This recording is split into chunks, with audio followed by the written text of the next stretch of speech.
Start her up.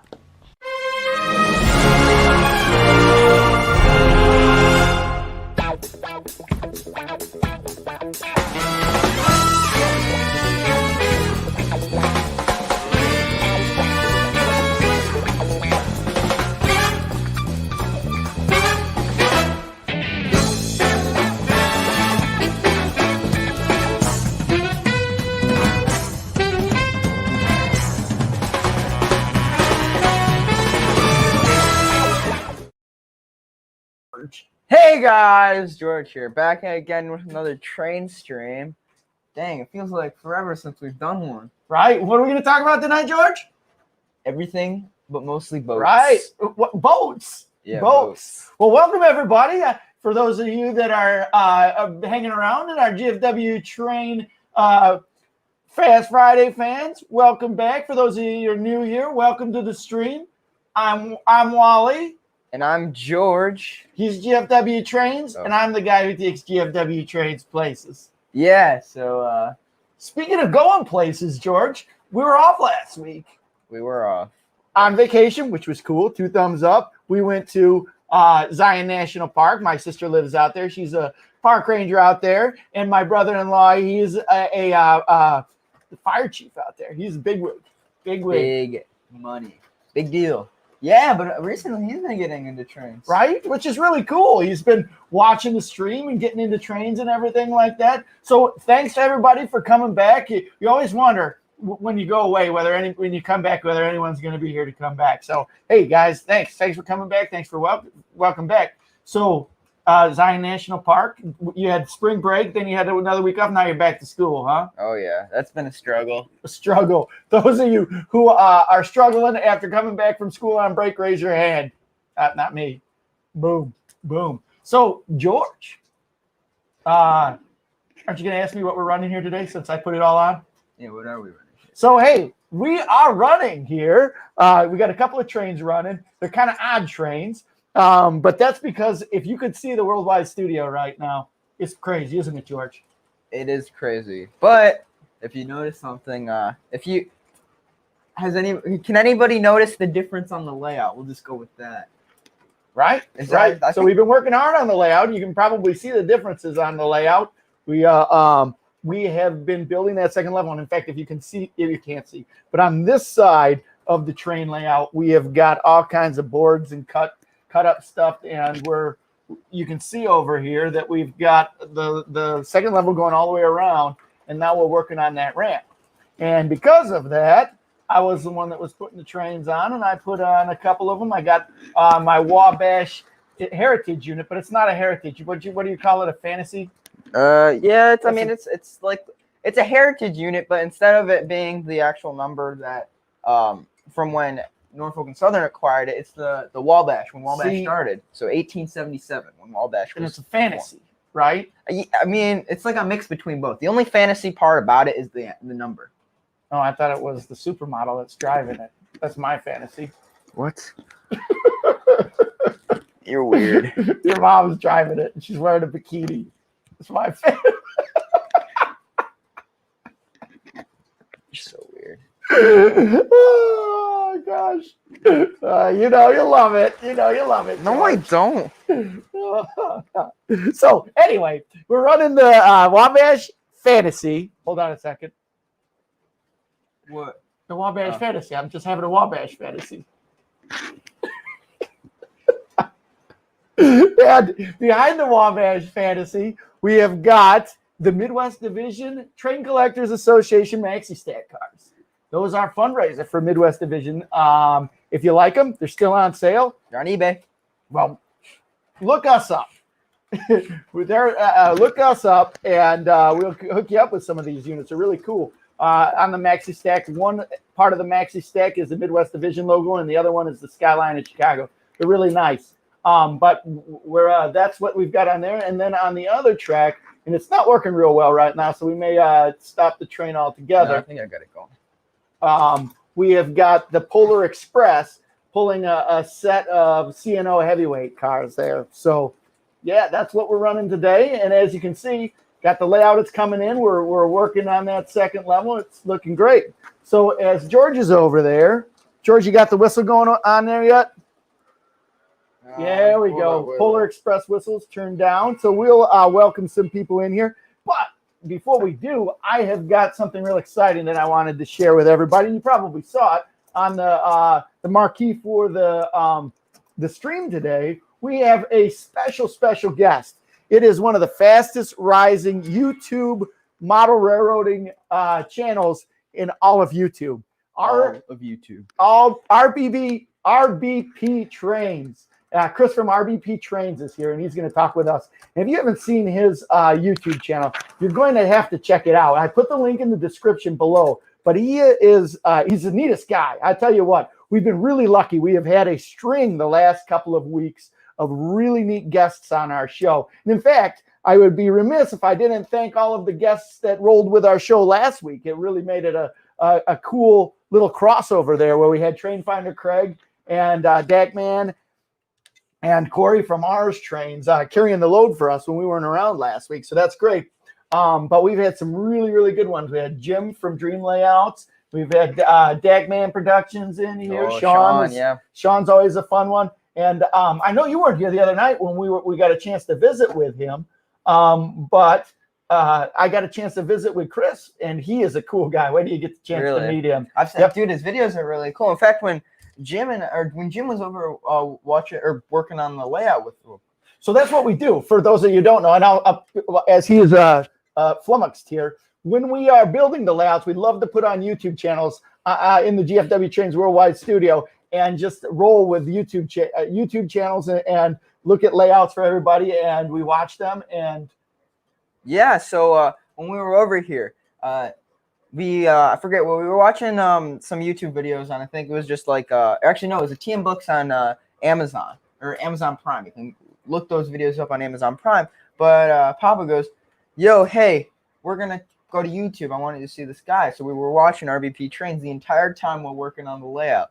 My favorite video was the Vision Line Run session. That one was really cool. Oh, the Vision Line Run session. The video he did on like the kind of the construction of his layout, so like how it came together. Yeah, and it's a cool one. Wait till you see it. He kind of gave me a little look around the layout and guided a small tour. I didn't do it too much because I wanted to see it on the show. I wanted to see it with everybody else and introduce everybody else to it. So we're really happy to have Chris here. He's in the back room right now. We'll roll him out here in just a few seconds. But he's a great one. And again, thanks to all of our guests that have been rolling along on the channel the last couple of weeks. So, hey, let's get everybody welcomed in here. We've got Train Storm, Pierre Marquette Productions. George, I've got big news on Train Storm. It's a birthday. Birthday! Train Storm, happy birthday, man. George is going to sing you a song. What song are you going to sing him? Happy birthday. Ready? Happy birthday to you. Happy birthday to you. Happy birthday, dear Train Carter. Carter. Happy birthday to you. Happy birthday, big guy. And hey, let's do Carter a favor. Let's do a solid here for Carter. If you haven't seen Train Storm Pierre Marquette Productions, you are missing something. He's got a really cool YouTube channel. We got to work on that. I don't know what's going on there. But I'm sorry, I digress. Carter's got a really cool YouTube channel. So let's do him a birthday solid today, a birthday favor. And go to his YouTube channel and please subscribe to Carter. Let's do a Carter push, Carter subscribe push today. So he also does, before every stream, he has a GFW Trains pre-show. So that's what he says in the chat. But I'm pretty sure he premieres videos before the stream. Sure. Cool. I know that North Country does that. Oh, my bad. Yes. North Country, yeah. Yep, it's North Country who does that. But hey, happy birthday. Let's get out there. Let's support each other in the community. I'm not going to do my speech just yet, guys. So hold your horses on that one. But happy birthday, Train Storm. Welcome. Again, speaking of North Country Trains, North Country's in the house. Give him a whistle, George. Slag Cat, Chesapeake and Ohio Railroad here. Good to see you. Hello, welcome to the stream. Let's see here. We have got Pete Clark in the house. Wishing Carter happy birthday. We have got Jennifer Hoff here. Wishing everybody all aboard. Good show, good Joe.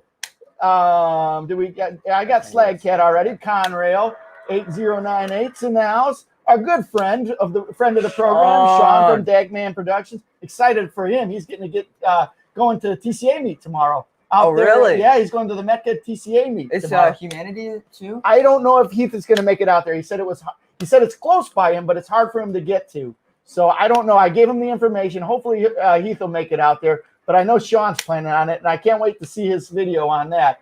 So he's going to the Mecca division of the Train Collectors Association. Did you hook him up with Stu then? I did. I hooked him up with Stu. So that should be good. So I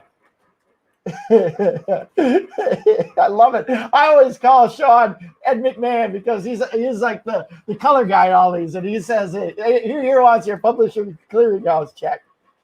So Steven Corporal's here. Hey, Steven's another one. Have you seen the videos he's been doing? Oh yeah, especially the restoration. He just recently did a restoration on a barrel loader. I think that's he did a barrel loader and a log loader. Yes, and man, you should have seen the before and after on those. I know. It was amazing. I know. So that's cool. And if you haven't already, check out Steven's channel. He's got another great one. Check out his channel. He's got his couple new videos. If you haven't already, watch the videos, comment on the videos, and please let's subscribe to each other's channels out here because that's what it's all about, supporting each other in the hobby, right? Yes, sir. So yeah, check him out. Subscribe to his channel there. Let's see. Tim's Trains. Tim's Trains says if it can only guarantee that the check will be $5,000 and I will get it each week until I die. He's talking about the check from Sean. Yep. Dang, I want a $5,000 check every week till I die. How about it? Imagine all the trains that you could buy, huh? Yeah. Grandma Nita's in the house. How you doing, Grandma?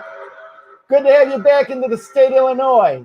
That works. And Ours Trains is reminding everybody. Thanks for doing that, Corey. Corey, welcome to the stream. If you haven't already, please smash that like button. That helps us out a lot by getting the stream out into the interwebs and on YouTube after we're all done. Who uses the interwebs? I use the interwebs and do this some Twitterverse and some Twitterverse, InstaChat, InstaTube, some InstaChat. Yep, I use all of that, George. I'm on the Faceagram. Nice. Yep, it's all good. It's all good, buddy. But hit that thumbs up button for us. That's really good. So let's see here. Oh gosh, Trainstorm's working on his birthday. Sorry about that, buddy. But hey, I'm glad you're tuning in. Grandpa George is in the house. How you doing, George? That's the other George Werder. No days off for Carter. No days off for you, Carter. No days off. Bill Cabernis in the house. He's another guy that we've had in here on our string of good guests coming through here. So North Country's telling Carter to go out and buy himself a nice train after work. How about that? Ours says he's expecting everybody to sing a birthday song. Well, we got our birthday song in, huh? Yes, sir. Yep. Steamhead's in the house. How you doing, Steamhead? Thanks for coming into the stream today. And for those of you that are new, what we always do is when you're coming to the stream, say hello, put something up on the stream. We'll give you a whistle on the train layout with today Trainstorm's favorite, and that's one of the reasons why I put it out there, the 1225 Polar Express.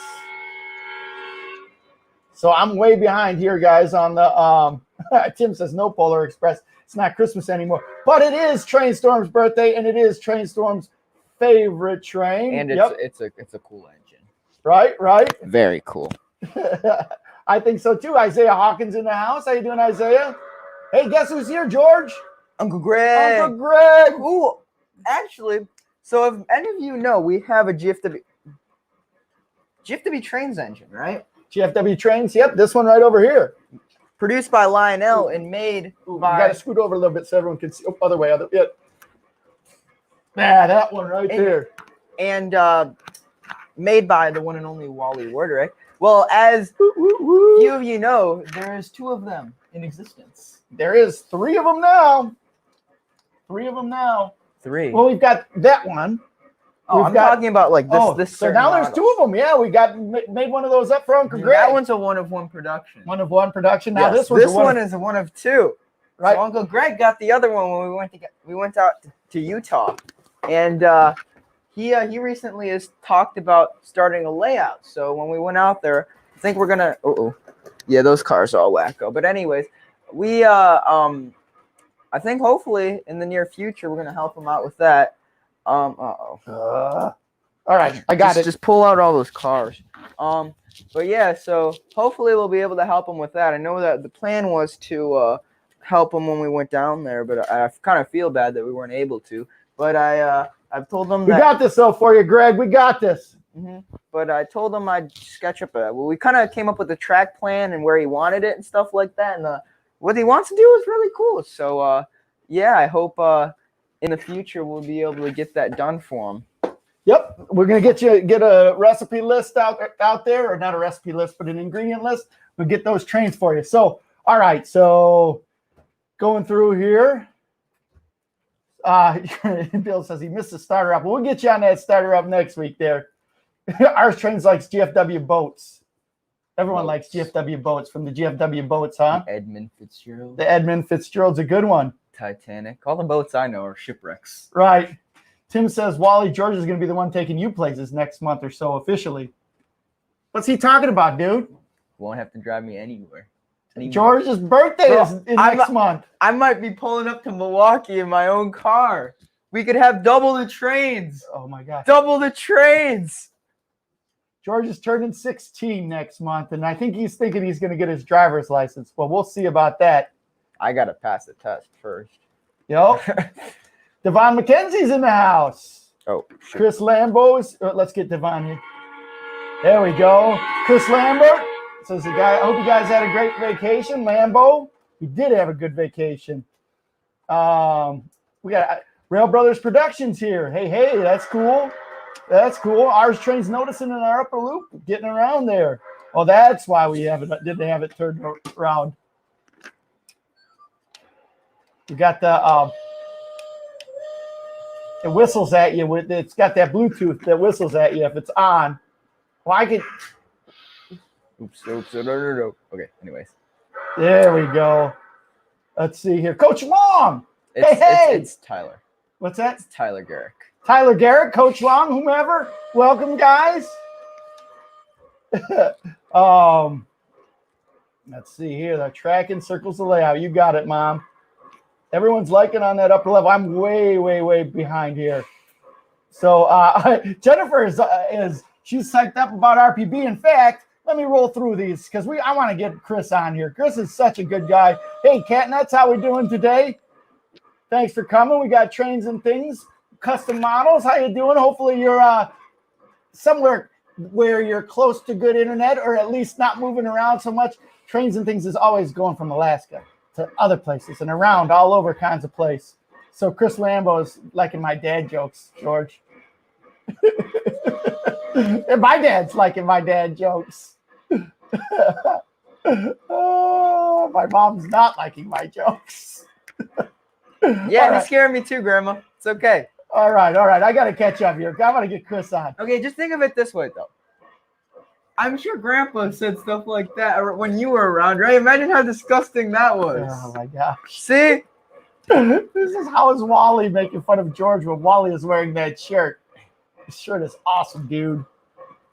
My shirt, I know that you're jealous of my style and my class when it comes to these live streams. So, just try and not let it bleed out onto the interwebs and everything, George. And Heath, you want to know my class for these streams? What's that? Sweaty t-shirts and stinky socks. Very good.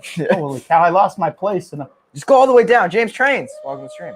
All right. Yeah, I'm gonna just roll through this. Just go down. Oh, Mr. Pictovid. Thank you. You're at the top. Just go all the way bottom. All right. Sorry, George. There you go. I lost Antoinette. All right, guys. I'm sorry. I lost this. We're gonna just roll through here. All right. There's all kinds of new people. Thank you, Mr. Pictovid. George is gonna sing a song for you now. What? Mr. Pictovid put up $5 for a super chat. Yes. So that's going towards the George Gas Fund. So George has got to sing a train song, right? Yeah. She'll be coming around the mountain. Here she comes. She'll be coming around the mountain. Here she comes. She'll be coming around the mountain. She'll be coming around the mountain. She'll be coming around the mountain when she comes. She'll be driving 6 white horses when she comes. She'll be driving 6 white horses when she comes. All right, here we have Pete Clark. We got Ravenhawk in the house. How you doing, Ravenhawk? Mr. Pick the Vid with the $5 super chat. Thank you so much. Humanity Junction's here. How you doing? We got a Jeopardize 07 here. Let's see here. I forgot to do this as we go through. Jeopardize 07. How was the camping trip? Had a great time. Let's see. Rail Brothers production. We got Rail Brothers already. Oh my gosh. George is like, Wally. All right, I'm all over the place. We got Greg Barton. Says, hey, everybody. George made the high school baseball team. Congrats. That is true. That is true. Tyler Garrick says, congrats on making the baseball team. And Tyler, congrats to you. Welcome to the stream, Tyler. Wait. James Trains is here. James, been a while since we've seen you. Welcome back. Welcome back. After 2 months of stream absence, right? DB Tech's in the house. How you doing, DB Tech?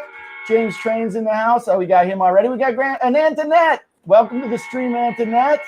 Sid's Trains. How you doing, Sid? Love that last video that you got. Oh gosh. Aurora Shea, welcome, Aurora. Thanks for coming by. And if I've missed you guys today, I'm sorry. I lost my place in line here. And I'm rolling through this because I want to get Robert Edwards is here. Yep. Grandma says, or Antoinette says, got to come back. We will be back to help work on that layout. And Robert Edwards is here talking about Stephen and his restorations. Go check out his videos. We've got Lank, the Verminator. Welcome. All right. I'm sorry, guys. I lost my place on this. If I didn't get you, I apologize. We've got Northern PA Rails, and we got Joe Idaho. Greetings from Las Vegas. We're just there. Just out there. Cool. In fact, I got my Las Vegas shirt on. We were out there. We went to the Rail Explorers out there and rode the Nevada Southern Railroad. Look out for that because we're going to be having a GFW Trains video on that soon. Yes, we will. That was a lot of fun. Also, hey, so remember how we were talking to the engineer of the Magic engine? Right. So I found a video on YouTube of him starting up the F40 that we saw. No kidding. Yeah, it's him. Like exactly. I'll have to send it to you, but yeah, that's great. Welcome, Joe. Rob 412. When we were out there, for those of you who don't know, the Rail Explorers, and I'm sorry, Chris, we'll get to you. I promise. For those of you who don't know, the Rail Explorers they're either a 2-seater or a 4-seater bicycle powered or a pedal powered rail transportation. They kind of look like that. And we got a chance to ride on there. We made a video, and then we rode back on a SDB 40. Is that right? It's SDP 45. SDP 40. Wait, no. SDP 40F. Yes. And we got a chance to go in the cab there, so we're going to make that Alaska 3 Railroad. Welcome. We already got him. So, but yeah, that should be good. All right, I'm way off there. Way off. We got to get Chris on. Chris, you ready to come on? I'm sorry that it's taking so long. There he is. Chris from RBP Trains. It's perfectly fine, guys. I was just sitting back laughing about Wally's shirt, and yet I wear the same shirt every week. So you don't even worry about it. You have a way better wardrobe than I do. I'm sure that's something that's going to be a big doubt for everybody.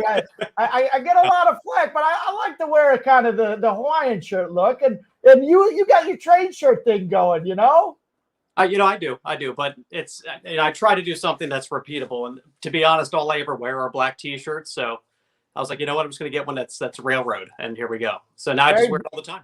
I love it. So for those of you who don't know, Chris's channel is RBP Trains, and Chris, what does RBP stand for? So, quick story about why it's called RBP. So obviously my name is Chris, but there's got to be at least 10 other channels called Chris Trains on the internet. So I couldn't do it. I really wanted to be Chris Trains, but I couldn't do it. So when I was a kid, my brother and we used to make home videos all the time. And then it kind of followed us into college and other places. And we called it RBP. It stands for, my last name. So It's Rains Brothers Productions, so RBP. I love it. So we just took it and made it a thing. I'm like, Kyle, Kyle's my brother. I said, Kyle, I'm actually gonna use our moniker on YouTube. I hope you don't mind. I tried like Topher Trains, and it didn't stick. So I'm like, let's just do RBP. And my first week, it was just a couple of family members who subscribed, and then I had a couple of hits on the channel, and I'm like, I'm stuck now. I can't change the name. So here we are, RBP Trains.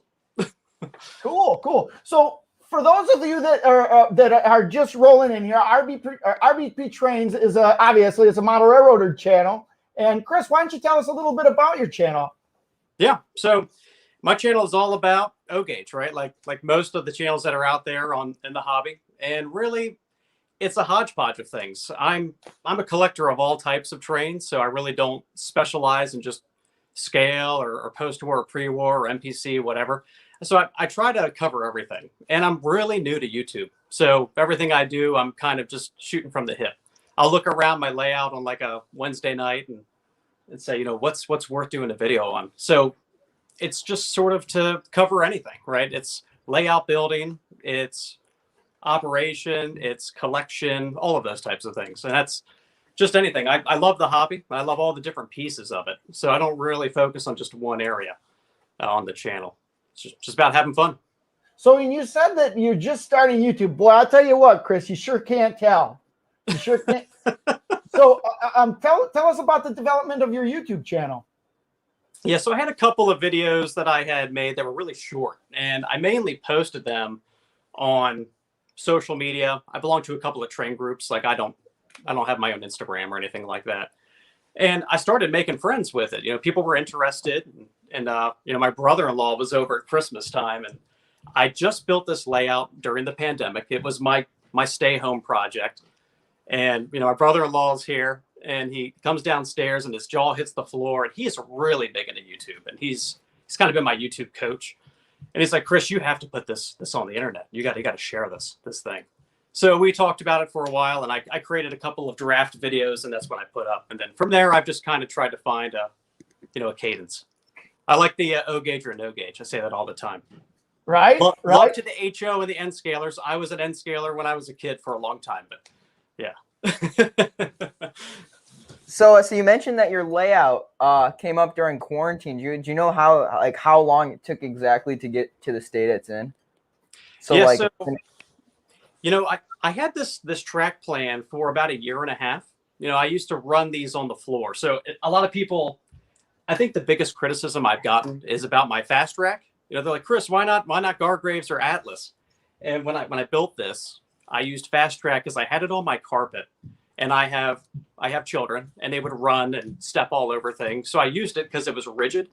And then I started getting so much of it. And it got to the point where when we got locked down and I started thinking about building the layout, I said to myself, I'm like, why reinvest in track? I have all of this track. I'm gonna make the table for the track. So that's really what I did. And I was telling Wally the other night, we were getting to know each other. The bench work that people have seen, a lot of people are, kind of drawn in, I think, by the bench work. I'm not a woodworker. I had a friend who helped me with it, and he was nice enough to come over. This is kind of November of last year when things started getting a little bit better. He came over and we traced the layout on the floor, and he really brought the vision to life. He's actually the one who helped me build the bench work. So yeah, we took what was on the floor and just put it up in the air. That's really what I did, and then I just built the scenery. Oh, that's really cool. Yeah, the good part about fast track is, it's pretty reliable, and it holds its value a lot. So if you were to resell it all, it wouldn't be hard to. Yeah, that's really cool with your layout. So then you said that you mostly collect everything. Is there something that you particularly like over others, or is it all just kind of? Yeah, most of my collection is Lionel or MTH, and it's mainly scale stuff. So a lot of my videos, you'll see a lot of the MTH Premier line or Lionel Legacy engines. I have a handful of Vision line engines that I've been running, but I really got into post-war during the pandemic. I picked up a book, and on Amazon they were running those old TM Trains videos. And I watched it, and I got so obsessed. I was like, oh, I got to have that one, and I got to have that one. And I'm very fortunate that there's a store by me that specializes in post-war and pre-war. So they were closed for obvious reasons, right? And they got to reopen. And I mean, I just jumped right back over there and checked them out and started kind of picking up post-war. Everything post-war that I have, came last year. So, between me and my dad, just going all in on it. So it's, I've really gotten into the old stuff. And actually the video I did this week was all about MPC. So I went from post-war, got a couple pre-war pieces, and then now I'm all about MPC. So I'll probably get some more of those too. Yeah, that's so really who knows cool. where I'll go next? I don't know. I know my dad and grandpa are really big into post-war. They all like. Oh, I love my post-war. So what are the post-war pieces that you've picked up? So yeah, I got a handful of them. When we take a walk around, I can show some of them. But I think the biggest ones were I was really after the 1950 773 Hudson. So that's a good one. And actually, when I got that one, there happened to be a pre-war Hudson as well. It wasn't the 700E. It was the 763 sitting over there on the shelf. And they came out of an estate sale. There's actually a gentleman who he actually passed away last year, and they ended up acquiring his collection through an estate sale, and he had both of those Hudsons, and they were behind the shelf at the same time. And I remember walking in and seeing them, and I was like, guys, are you serious? Let's put them on the track. And they did, and make me a deal out the Gotta door. have it. Yep. Gotta have it. Wrap it up. And since then, I got some F3s, and they're really good at hunting for me. They're kind of like my own eBay consultant. They vet it. So I have Texas Special. I got the 746 J class, and I got some of the other staples, right? Like the New York Central F3, the Santa Fe F3. So there's a number of them that I picked up, and I've been running them all the time. Yeah, I think one of my dad's favorite things to do is when I was younger, so one cool thing that he'd do for my grandpas, every Christmas we'd go hunting for post-war F units, 64 boxcars, or like something that's like unique, and that I think that's one of your favorite things to do. Oh man, I love sniffing out trains at train shows and on eBay and everything like that. That's in my DNA. So I'm sorry not to cut you off. Got a question here from the stream. Heath from Humanity Junction saying, "What's the Katie?" I notice he wears that shirt in all of his videos. So the Katie is the MKT, which is Missouri, Kansas, Texas. Which a rail line that has been acquired, defunct for some time, and I just love their logo. So I'd actually had this shirt made because I love the logo so much. That's what happens when you have a graphic designer brother and your wife owns a cricket maker. You can do whatever. There you go. So you get yourself a fresh Katie shirt, huh? Yeah. So it's one of my favorite rail lines. I don't live anywhere near Texas, but I can't. I think it's one of the coolest logos. So I've always been drawn to. I agree. And the Texas Special's a Katy train. That's got to be another one of your favorites there, right? Yeah, and that's in when Lionel released those Vision Line cow cars that moo and stuff, we got the MKT versions of those. They're sitting over here somewhere. I love those things because they just. I think it's the most hilarious thing Lionel's made in recent years. It's double but funny. Yeah. If you jolt the train, you hear like and they start getting upset, and it's just kind of cool. Kind of let you know when you're running things wrong and when they start getting upset with you. So interesting. Yeah. Those are real cool. I got the Vision Line PFE reefers, and those are fun to run too, just because of all the sounds. Man, sound cars are amazing. But yeah. They add so much. I mean, they make it so it's just a lot of fun to listen to them. And I remember when they came out a couple years ago, and we got the first one. And I remember saying to my dad, I was like, "We need to build a whole train with these." And he's like, "Oh, you're crazy, boy. That'll be too loud." But lo and behold, we got a whole bunch of them now, so it's great. That's cool. So you're talking about your dad there, Chris. Your dad was into trains, right? Oh yeah. So I know this from watching your videos. Your dad's into trains, and let's talk about the family relationship and you getting into trains through your dad. Yeah, I call myself a cradle O-gauger, like so many, right? When I was a little I mean, probably before I could even walk, my dad had loops of trains on the floor. And I can't remember a time where we didn't have toy trains in the house. When I was really little, it was Dad's Mark set that he had. And he would set it up, and we would decorate scenery and stuff with paper bags that we would turn into houses, or we would use our farm animals. We did all kinds of stuff. And I just, like most kids, I even find my kids do this, I was more fascinated with putting things into like the hopper cars and pushing them around than I was running the train. Like I could care less about the engine moving when I was a kid. Those are my earliest memories. It was just filling up the hopper car and pushing it around the track.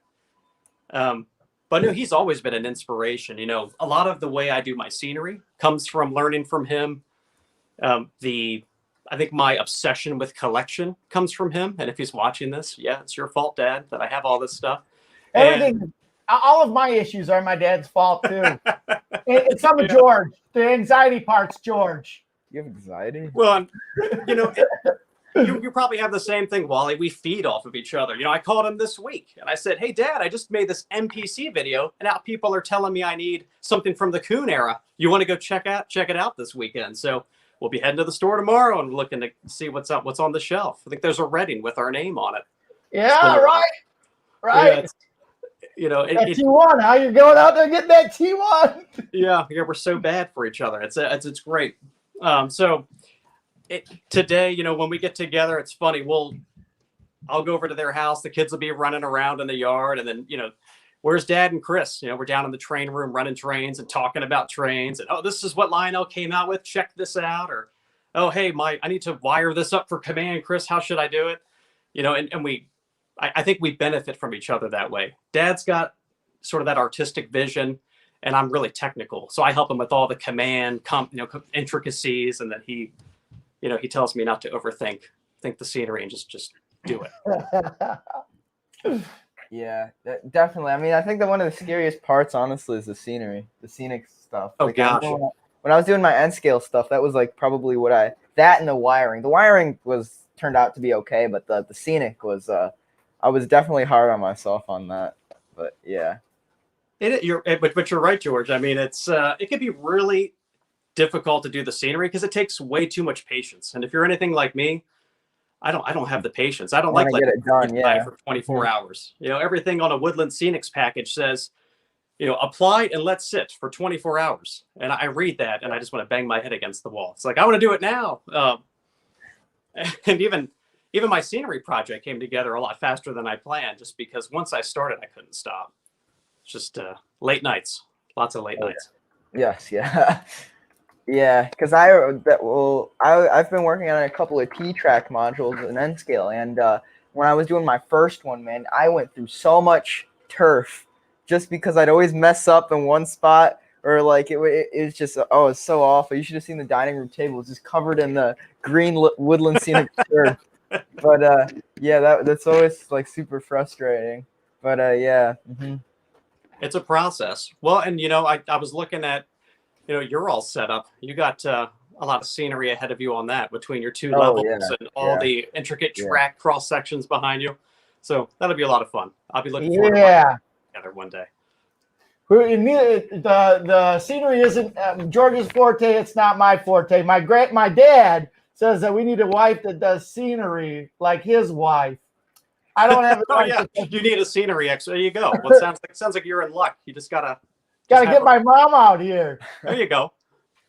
Yep, get her out. Well, she's been out here painting the backdrop behind us, and it's turning out really, really good. I'm thankful for that. Thank you, Mom.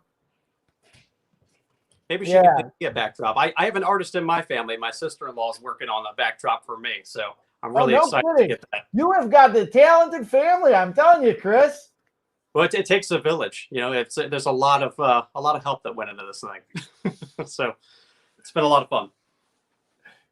Yeah, no, she is doing the backdrop, but I got to tap into her for doing some more neat stuff once. She got a lot. We've got to get that backdrop done, and we're working on the second level, Heath. We'll get that put in here too. But yeah, it seems like we had our layout right where we wanted it, and now we've taken a couple of steps back, huh, George? Oh yeah. With this second level, it's kind of gone back to caveman days, and hopefully we It's can knock never- this out. Yeah, It's these things are always a work in progress. It doesn't matter how far you go, right? There's always something you find that you change or you tweak, or it just never stops. I think it's part of the fun, right? You have the operation. And then you have- nothing's ever finished. Yeah, and if it's finished, you're doing something wrong. That's right. Yes. Right. Yeah. So I'm looking you're at it right now with thinking about the next thing I need to do, but we'll cross that bridge when we come to it. well, you've gotten a lot of neat stuff up there on your YouTube channel. Tell us about some of the favorite videos that you've made on your YouTube channel. Yeah, so I think my favorite video that I've done so far was probably that unboxing video of that little lion sheep set. It was such a random video, and I'm like, I'm just gonna run something completely different. And the reason I say that's my favorite video so far is because I didn't know what to expect with that little set. A lot of the things that I run, I've been running for a while. I know how they behave. I know what to expect with them. I didn't know if that thing was going to be a lemon out of the box, and I didn't know what the cars were going to look like when I unpacked it. So really, I got to experience it firsthand as I was making the video. I guess this is why these unboxing videos are so popular. I don't know. But that one was interesting, and it was a fun one to make. It was a lot harder to make than I thought. I figured I'll just get a couple shots of these things coming out of the box, and then it just ended up taking a lot more effort than I thought. Oh, that's cool. George and I are not good at unboxing videos. Since we've been doing YouTube channels or YouTube videos together, George and I have probably opened up about 50 things. We're like, oh, cool. Rip it open up, and we run it. We're like, we probably should have done an unboxing video on that. Well, I feel you, right? Typically, you get home with something new. You crack the box right away. It's like, I'm not going to sit here and take Do not want to wait. I'm going to get it out and run it now. Like, if I had done that with any of those like Vision GS engines, I would have. Well, I'm glad I didn't do it with the One Day Light, because that one had a radio problem. But if I'd done it with the second one, it would have taken me 2 hours just to get it on the track and run it. So, oh yeah, definitely. It's and it's always time, like you come home from like a long day and you see it on the porch, the front porch. The package that's delivered. I'm sure everybody in the stream can agree with us on that. You get that package on your porch, it's like, gotta get it open. Mm-hmm. Get it inside. I don't care what's going on. Straight to the basement. Yeah, amen, brothers. Yeah, I'm with you. For sure. Now let's see what James said. And I've been kit bashing trains for a while. Started listening to this and not watching. It's almost like a model train talk podcast. Right on. I wonder where I've heard that before. So, Chris, in terms of your YouTube channel, then you haven't been doing it. It's less than a year and it's exploded, huh? So I don't know what's going on with that, to be honest with you. I think I'm getting help from my friends at Google, because the layout overview I posted, for some odd reason, showed up as a suggested video. So it kind of, I think, was the feeder into my channel. I don't know why that happened. It's, just a couple of random shots of the layout of me babbling on, which is, it's hard enough to cut these things and myself talk. But I think that's really the one that helped me out. I started in, I guess it was February. I don't know exactly when. It's like a Thursday night. I remember sitting, all my kids were asleep and I was bored. So I'm like, I'm gonna start this channel tonight. But yeah, I think that's the one that has really helped it come out. And I think a lot of people are interested in some of the weird nuances of this benchwork, like it curves and has some cool, there's some cool pictures. I mean, even when I walk into the room, I get kind of excited every time. So I mean, that may be something else. But again, that was really the help that I had from Lawrence when we went to build it. Was I remember saying, he's like, Chris, how do you want this layout to look? And I kept referencing other things. I was like, well, here's something I saw on the O Gauge forum. Here's something I saw in a magazine. And he's like, Chris, just stop looking at everything else. He's like, how do you want it to look? What do you want to do? He's like, I know there's a million of these things out there. He's like, what do you want to do? I said, well, can we make it curvy? Could we like do contours that match the track? And he's like, yeah, let's do that. And so we kind of built it, and it's unique. It's very different. It's not framed like I guess a normal benchwork was. It's kind of almost framed like a wall of a house underneath. So it's interesting. And we didn't have 2x4s because there was lumber shortages with the pandemic. So it's all plywood. Everything is plywood. Even the legs are made out of 4 pieces of plywood that he glued together and cut, and everything is sanded underneath to protect my daughter's heads because they make forts under it all the time. Before I make my videos, a lot of the times I'm cleaning out, princess dresses and toys and art kits. I probably spend 2 hours cleaning the room before I can do a video in here every time. But I think he feels the same way. Yeah, I think my dad feels the same way, especially because we'll do sleepovers and everything will be under the layout because sleep under the layout. So he and his buddies come down here and they get all of their stuff set up and they sleep under the layout. And yeah. It's a good place to hide. Yeah. Yeah. Yes, it is. Especially Except in my house, they know where to find me. They know I'm here. That's the problem. I can't hide in this room here. Right. Well, there are a lot of guys that are piping up in here and the reasons why they think so. Here's what we got. Your layout's cool. You've got a nice collection, an awesome personality. You're handsome. Hey, sounds like a winning combination. I gotta agree. Oh, and a lot of people said that they've been subbing to your channel. So please, let's do that. And let me do that. Chris, I don't know how often you watch GFW Trains, but everyone always makes fun of me because I have a speech that I say on every one of my let's hear it. Let's hear the speech. The speech is this. You're just looking down at, so I didn't know if I was like, oh man. I thought George was rolling his eyes. I couldn't tell. He does a good job with the hat, So here's the deal, guys. We have the coolest community here, the model railroading community. And it's been really neat how we've all been able to coalesce and come together here on YouTube. So outside of YouTube, sometimes it's hard to find friends that are local. And as we've had this stay at home, we've had opportunity to meet up and meet each other, just like Chris and I did. I've watched his channel before. It's been a pleasure meeting him. And that's one of the coolest things about the YouTube and about this community. So let's please keep this synergy going. And I would ask you to check the people out that are on these channels. These are guys that are model railroaders, and every one of these guys, I've said a couple of guys today with Stephen Kofrel and with Trainstorm about supporting those guys, but please support everybody. There are some really, really neat channels out there. Go to those channels, watch those videos, give them a thumbs up. So let's support each other, and it's really important that we do that. And you know what? He says there's a really great community and there's Wally. Heath is just, all I know is that Heath is jealous of my sweet, sweet threads that I wear every week. That's what it is. No, but bottom line, guys, support each other. Subscribe to each other's channels. Let's keep this synergy rolling. I'm trying to get a bra sponsor for it. Oh, that's great. Dude, that's a good dad joke right there. That's a solid. I'm gonna mark that one down, Human City. I'm gonna keep that one.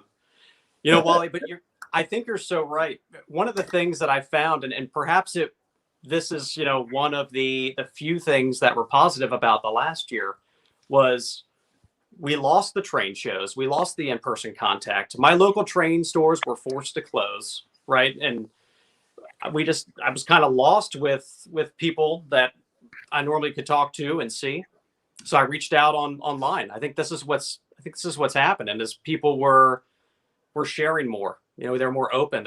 Plus people were building. They're looking for something to do. I think there was this almost renaissance last year in the hobby, and it's continuing with channels like yours who are bringing the community together and social media sites. It's really giving us all a chance to meet one another and see different things. And you're right. There are so many cool channels out there. And it doesn't matter if you have a Lupa-Track on your floor or if you bought a warehouse and it's 300 feet by 800 feet Guinness Book of World Record playing songs, right? Everybody has a place. And it's this hobby. It's just supposed to be fun. It doesn't matter. I mean, we all started in a simple way. And if we've been fortunate enough to build something cool, great. But everyone does it the way they want to do it. And that's how it should be. It's how it should be. It's just fun. Oh, I agree. Trainstorm says, I need to go through all of the GFW streams and find all of Wally's speeches and make a video of all of them. Please do that. The ultimate meme. Yes. But you got to package that up on a Blu-ray and put it on Amazon or something. Oh my gosh! Yeah. The only person that would buy it would be my mom. Wally's wisdom. And maybe George, so he could laugh at his old man. Maybe. Or I could just go back on all the streams. Or my dad. My dad would buy it, and they'd be like, "Hey, Wally, you should have done this when you did when you did this speech."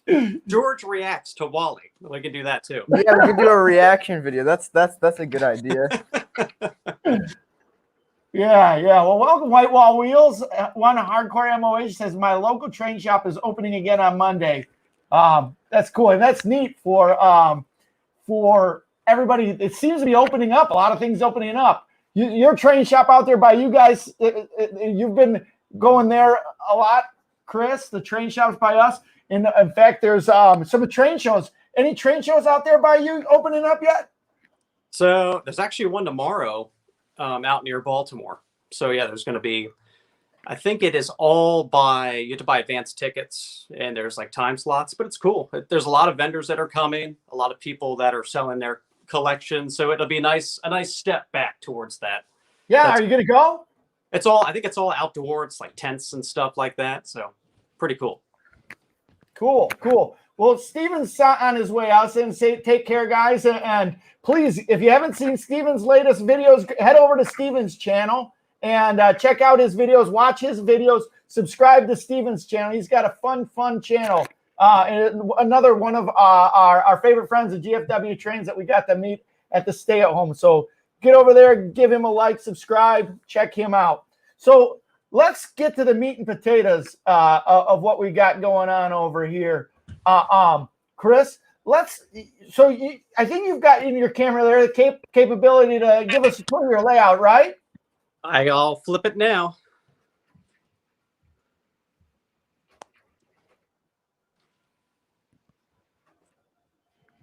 Wait till you see this, man. This is the good stuff, guys. I'm going to put this on. Nope. Wrong one. There we go. Okay. Wow. Is it working? Is it smooth? Is it glitchy? Yes. Chris, you're doing great. So let's start from the very beginning here. Your layout. Let's talk about the track, and let's talk about the electric on your layout. All right. So to start with the track and the electric, let's walk over to the operator area here. Just let me know if you lose me. Hopefully my internet holds up. All right. So the track we talked about, we have Lionel Fast Track that I use on the layout.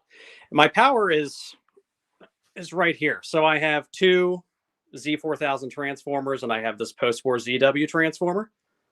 So these are all powering various lines. There's I did a video that kind of goes through. Go ahead. I said that's a lot of power. Yes. There's a lot of power here. Yes. And I use Lionel Legacy control. I use DCS control. I have, the Wi-Fi for both. So yeah, we have there you go. Yeah, both the Wi-Fi's. Yep. I got those tucked in here. I don't have like one of those cool like power centers like some guys do, because I don't want to have to crawl under here. So everything is arm's reach. It's all like right here, so I can get to everything I need to. All right, that's smart.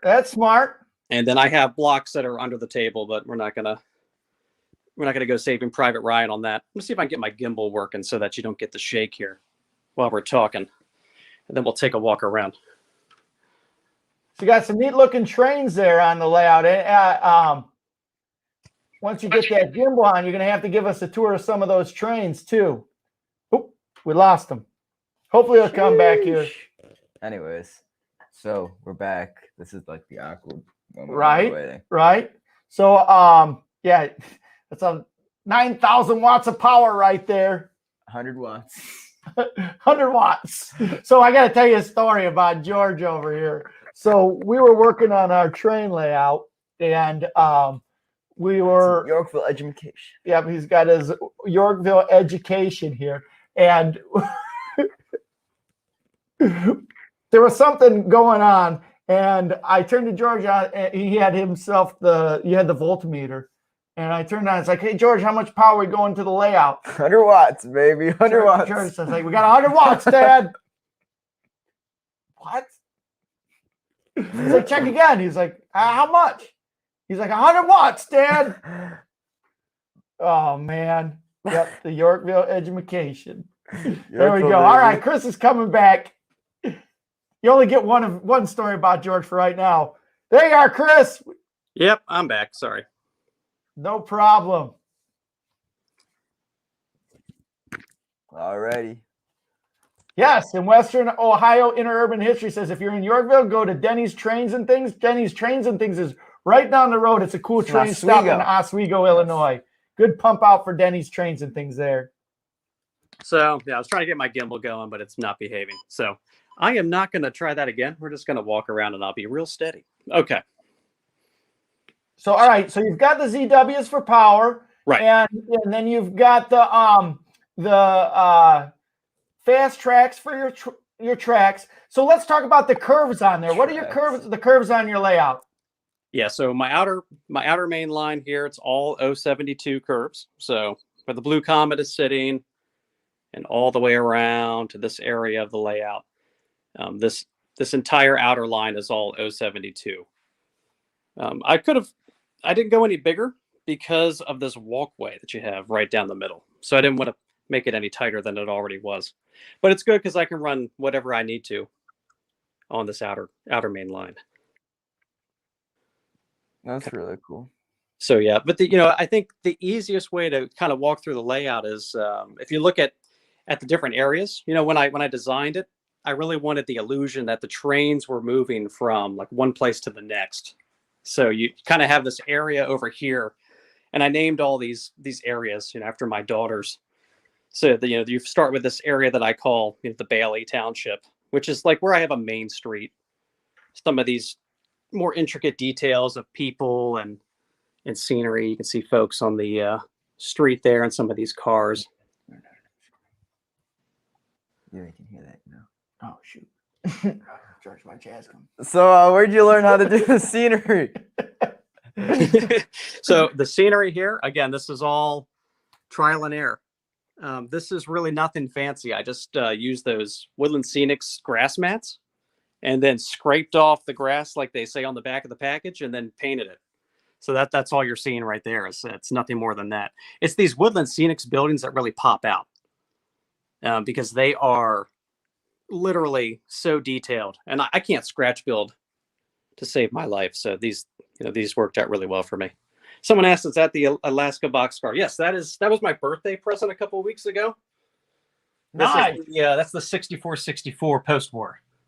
That's a beauty. Wow. Sitting up there. It's the that's a good one too.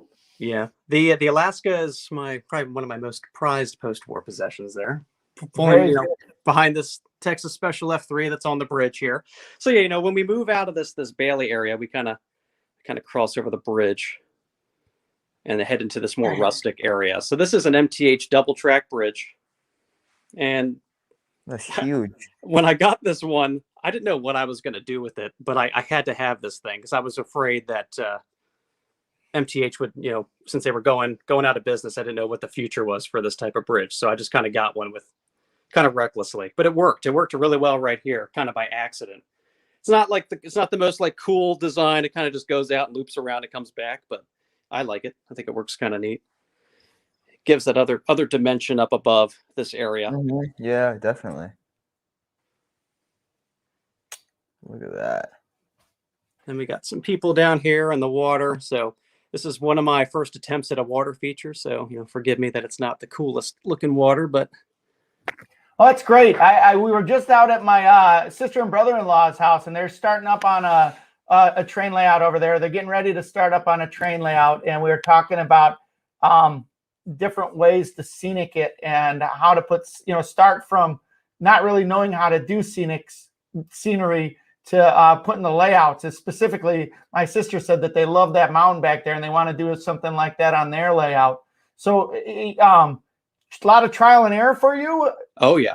The funny thing about this mountain is that what's in it is, again, I keep talking about the pandemic and I apologize, but one of the other things I got out of it was online grocery shopping and delivery.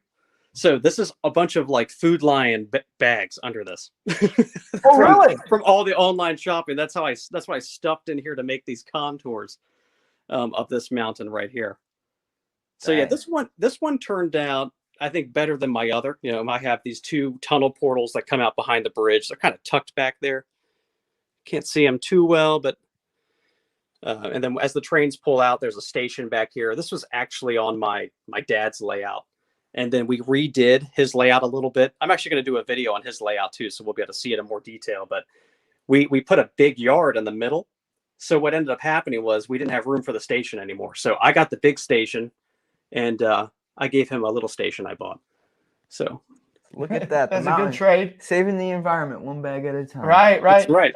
And that's really neat. I think that that's very similar to what my brother-in-law and sister kind of imagined for their layout. I'm going to decouple some stuff here so you can see this cabin. Pull some things out of the way. So this is one of my favorite areas on the layout. I use that static grass right here. Oh, wow. Yeah. Kind of see it popping up. So some kind of cool effects there. And that building in the back, I keep getting credited when I post pictures of it that everyone's like, Chris, that's an amazing scratch build. No, this is actually an Ertl farm building from when I was a child. It came with, it's like a ranch set. So I used to play with this all the time, and now it lives on my train board. And luckily, this little guy is still standing because my daughters keep picking him off of there. So I keep finding people missing, and then I find them up in my my daughter's bedroom. She like collects them and puts them in a basket. Yes, I have to say this because people might be wondering. This is a fireplace that was capped when I moved into this house. So it's not a functional fireplace. So that's why I built into it a little bit. But I get asked that a lot. They're like, Chris, how do you burn a fire in there with all those trains? And I do not. Asbestos trains, man. Don't you have any? Yeah, you know it. People love this blue Comet. So there it is. Yep. A lot of people commenting on that blue Comet. Yeah, this was my first MTH Premier engine that I ever got. I've had this one for the longest of them all. And I know there's some add-on cars out there somewhere, I've been told, but I don't own those. But yeah, I love this set. That's a beautiful set. That Santa Fe Superliner set there, or Speedliner set, that thing's begging for some attention too on that top level. Yeah, so these are all the post-war cars. These are pretty common. Yeah, I think I see a lot of folks with these. I was lucky that the store had all of them together. So when I got this set of F3s. Is it 2353s? The F3s there? I was trying to figure it out when you were rolling by there. Yeah, these are the 2343s. There's a couple of variations. Okay. Yeah. But they're in great shape. They look nice. Again, and that's the one of the things I like about that store I was talking about is I can go there and see everything. I've taken a couple of eBay risks and they've paid out well for me, but I know some folks have had some less than great experiences with stuff from eBay coming in not as well as they thought it was. So I like being able to see it. It's hit or miss, that's for sure. So the second mountain over here is actually the first mountain I made. It's not my favorite one, but it's interesting because the trains can pass in and out of it, and it fills out this corner of the layout. This is where the big backdrop is going to go that my sister-in-law is working on. Right. No, so those mountains, you said you made them out of bags. Is it bags with plaster over them then? Yeah, it's just plaster cloth and liquid pigment. This one I used those rock molds, but if I could do it again, I would spend a little bit more time on that. Make that look a little nicer. But again, you really don't notice it because there's so many trains running that it's normally distracting. And then as you move around here, you have the rail yard. This is the longest part of the layout. The layout is 27 feet long. So this yard probably stretches, if I had to guess, it's probably 15 feet, maybe a little longer than that long. Oh. So I can park some nice long trains here. I got the Challenger sitting in the end of the yard. And then a couple things that are staged up here. And I was telling was telling Wally before we got on today that when I do those videos, I think a lot of folks on here have train channels, so you know what I'm talking about. You have to stash your stuff somewhere when you're doing the videos. So I had a bunch of these in the other room on the floor because I don't have proper shelves. So I just kind of picked them up and put them all on the layout tonight. So everything's kind of sitting here. These are the NPC sets I did the video on this week. The 2 Hudsons, Chicago Northern and the Southern Crescent Limited. And these are so cool. And like I said, I didn't have anything NPC until this week. And these guys are just super cool. They are. That was the Blue Comet, the Chicago and Alton, and the Crescent all came out at the same time, and they were 3 eye-popping color pieces. I know Corey's on here, and he's always running that Blue Comet. Right. Well, I tell you what, once you get them all together, they're nice. But that Chicago and Alton was the one that we had growing up, and I love that one. My dad gave that to me, although he claims he didn't give it to me. So I'm going to have to go over there and take it from his house one day. That's what I do to my dad. It's actually some of these things are my dad's. There's a couple of Norfolk Southerns on here that are my dad's. No, Dad, really, you gave it to me. Yeah, I do it all the time. I'll go over to his house, and then he's like, "What are you taking with you this time?" I'm like, "I'm gonna do a video on it, Dad. No worries." Yeah, my grandpa says it's his disappearing train collection. That's right. And I keep trying to tell him that I'm just giving the opportunity for the collection to be housed in a different location. Exactly. So you guys get it. Now I don't feel so bad. I can just say Wally and George do the same thing. Right. Yeah. Yes.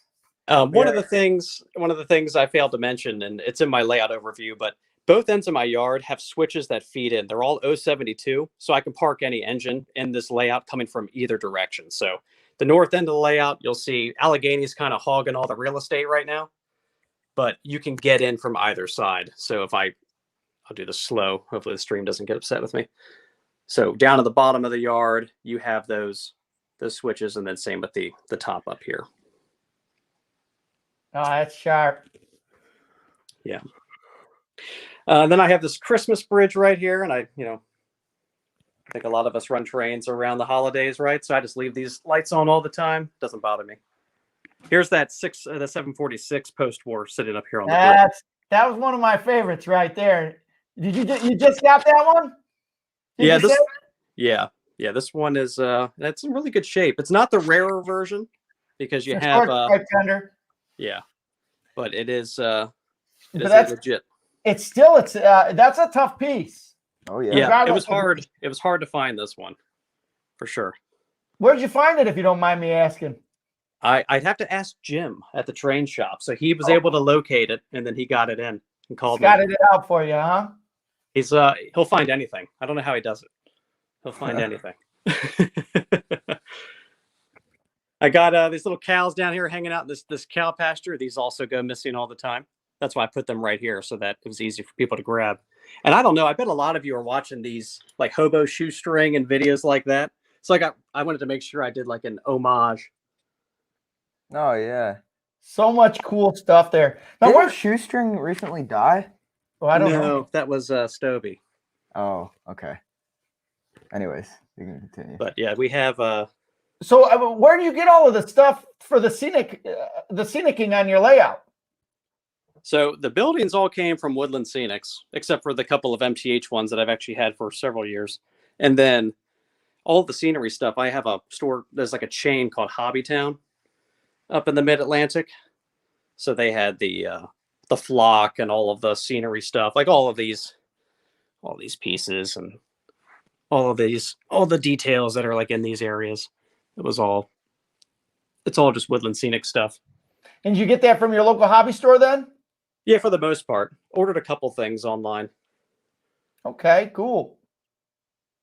I got this engine yard area up here. Yeah, these things, I like these. I bet a lot of people have used these. This is just that like paper material. And man, it looks like a real rock wall sitting there. Like you would never know. That does look real nice. Has that texture. This is another piece from my childhood, another Erdl farm building. It just kind of sits up in the corner. I remember that farm building. A friend of mine had so I had the when I was little, I'm still really good friends with him, but a friend of mine named Ryan Mahashko, he was really big into model farming. So he had this huge model farm layout that was probably about 3 times the size of our train layout. And so it had like fields and stuff like that. And he had all sorts of like barns and all. And so when it was farming season, he'd come over, or we'd go over to his house and we'd farm on his farming layout. And then after that, he'd come over and we'd run trains for the rest of the time. That's cool. Yeah. Well, who makes those bridges? These are all MTH bridges. These are the same, basically the same series as the double track bridge. These are just the single track versions of those with the girders. And how about the piers underneath? Those are they come with it. Those are just the standard MTH bridge piers. And the other ones that you have there? Same thing. So these are MTH as well. These are the fast track ones. What's weird, I bet people have noticed this, is that the height of this one does not match the height of this one. So I have the track sitting on top. So little things that you might not notice in my videos that you're noticing now, but these are little cheats I did here and there. I think we all have those in our layouts. Areas where we... And then there's the engine yard over there.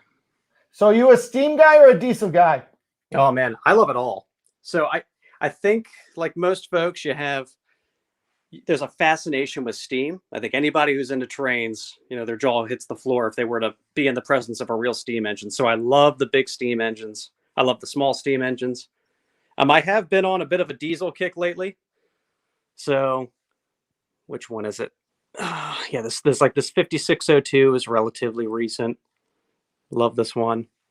These Santa Fe's, I got freaked out when MTH was closing, so I snagged these two to make sure that I wasn't sure like when Lionel was going to make them again, or now we don't have to worry about that so much anymore with the whole Atlas news. But that was last year.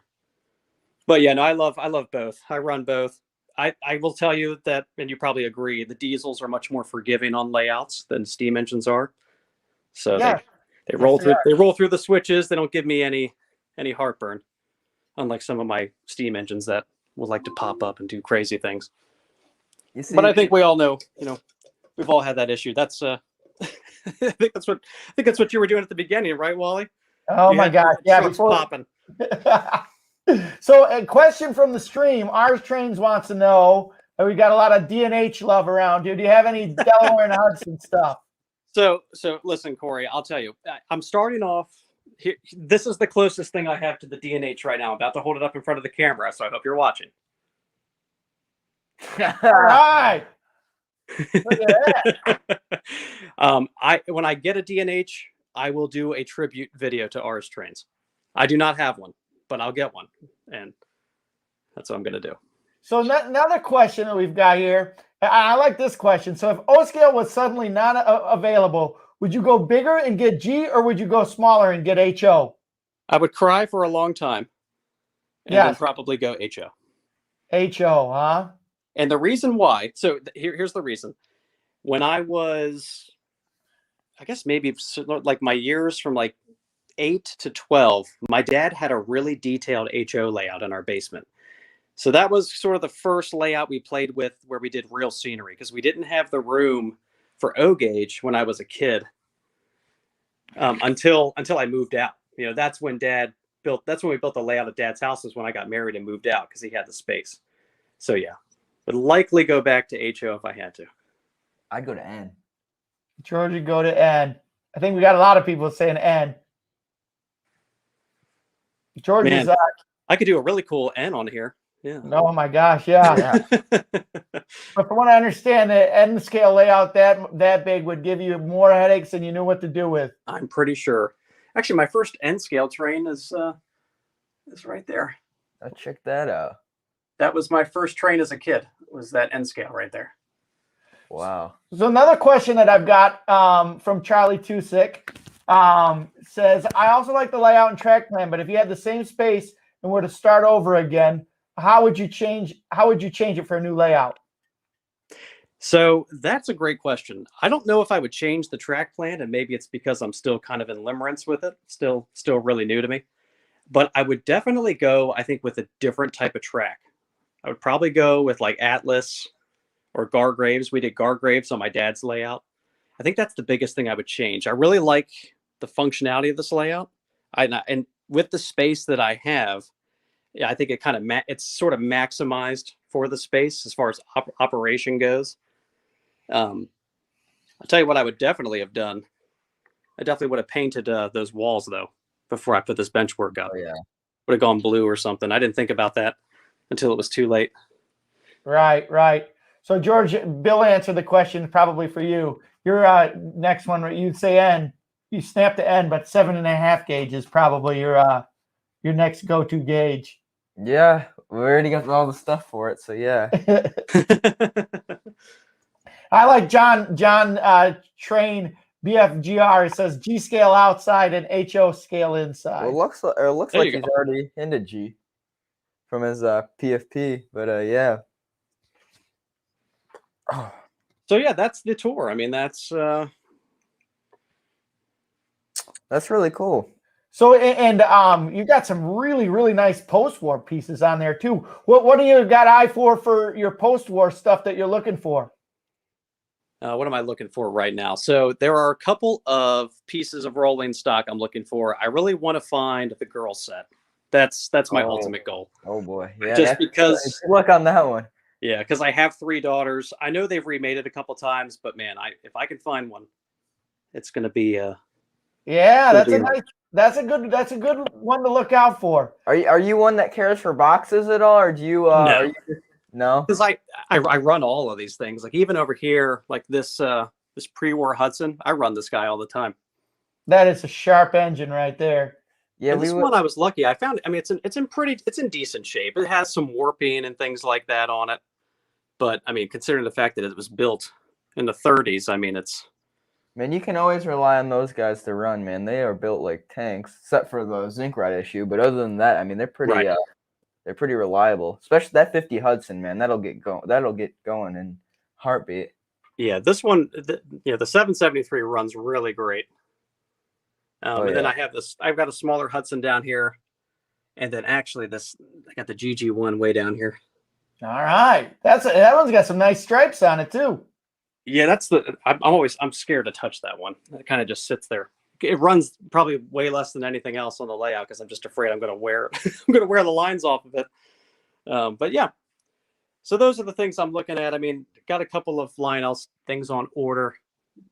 Really just waiting for my GS5 Daylight to come back from Lionel. Hopefully that comes back this week. That's really cool. Dang. Oh man, that is so cool. I love those Vision Line Daylights. They are really neat. Yeah, this one I was really happy with. I got, this is sort of on a whim, and it turned out really well. See, it's one of those things where like there are a lot of GS4s out there, but they're not like none of them are in the black bonnet or not the War Baby paint scheme. So it's like unique. Right. Yeah, and this one, yeah, because the GS5, like I said, is the daylight colors. That was in my Vision Line run session, and that's when it went to the shop. Mm-hmm. But this GS2, I mean, this came in perfect condition. This has no issues. This one is really cool. It has the same sounds as the other one, so they're pretty much as far as their play value, we'll call it. They're pretty much the same. This black bonnet, a lot of people like this one. This was another lucky find. Yeah, where'd you get that? So my store owner bought 2 of them from Pat's Trains. So 2 of the 25 of them he bought, one for himself and one for the store. So that's where this guy came from. There's only 25 of those, huh? As far as unless Pat's lying on his website, yeah, there are only 25 of these made. Wow. That's what I say in my video, so I hope I'm not misspeaking when I say that. But that's I fact checked myself. It's not fake news there. Is that MTH? No, that's a Lionel. It's a Legacy. They did this. Okay, yeah. Yeah, there's been a lot of videos. They actually did like a baby blue version of this one. It looks really cool. Yeah, I remember the baby blue one. Yeah. Yeah. That is an interesting engine. Man, yeah, that's like one of those paint schemes that you think would look really ugly on a steam engine, but it looks like kind of cool. Right. Yeah, really, really sharp. To your point, I look at the comment. That's what drew me into it. I saw it, and I remember going home and trying to Google it, and I couldn't find it. So I called the shop, and I'm like, "What the heck is that Santa Fe you have?" And he's like, "You want to talk about the Santa Fe? Okay. Come to the back room. Let's make a deal." But And then this one right here, this is this little 675 is what got me into pre-war last year. My neighbor Sam, he found this. He had it stored away for years, and it was a rust bucket. I got to find like the picture of what this looked like before I had it restored. We started talking trains, and he basically gave this one to me. So what I love about this one versus some of the higher end ones I have is I know this one's story. Like this was given to him in the late 40s. Every train tells a story. I love it. I love it. So yeah, that's my that one's got a beautiful tender too. I love the tender on those. Yeah, the tender's it's a little worn and it's got a little bit of cracking on the top, but yeah, other than that, it's in really good shape, and functionally it all works. It whistles and runs great. Oh yeah, like I said, man, those post-war pieces, they are indestructible. Yes, they are. And then a couple of pieces up here. Who was it that you guys said loves the Polar Express? Here we go. Well, Trainstorm. Happy birthday, Trainstorm. Birthday, man. Yeah, all right. Yeah, Trainstorm. Happy birthday. Here you are. Another shout out to the Polar Express and to you, my friend. What a great day to have a birthday. Friday. That's the best. Right. Mine was a Monday this year. That was kind of stinky. Oh, mine yeah. was Friday, and I was so excited. Or no, yeah, mine was a Friday last year, and I was so excited to go to school and it'd be a Friday and it'd be my birthday. And then COVID happened, and I was like, oh, dang. Oh, I know, right? That's so much stuff got disrupted there. Oh, yeah. Check that out.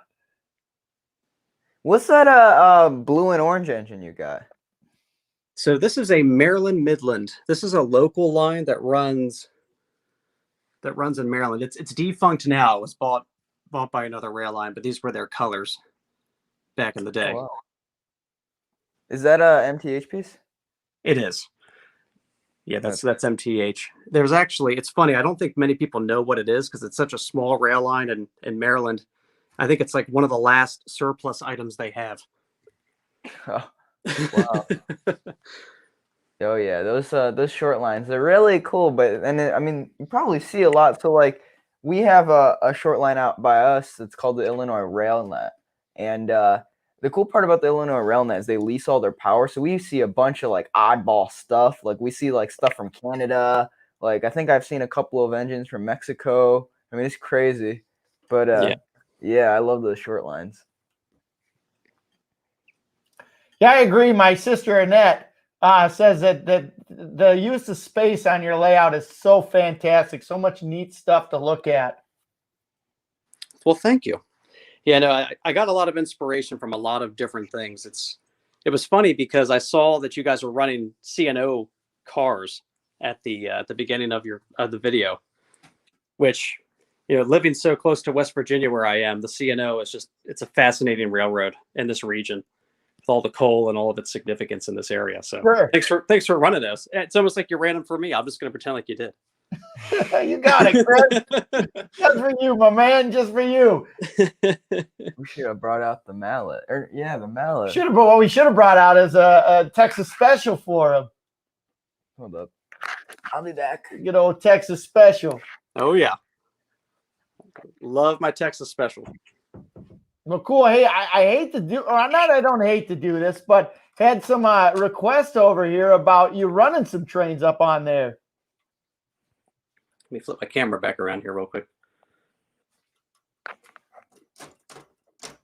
Well, hang up.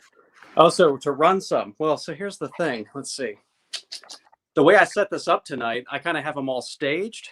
Oh, then don't worry about it. No, that's good. I like the run through. But yeah, as long as I'm seeing this, I see over your shoulder there, you got they're probably 2344s, the New York Central set. That's a nice one.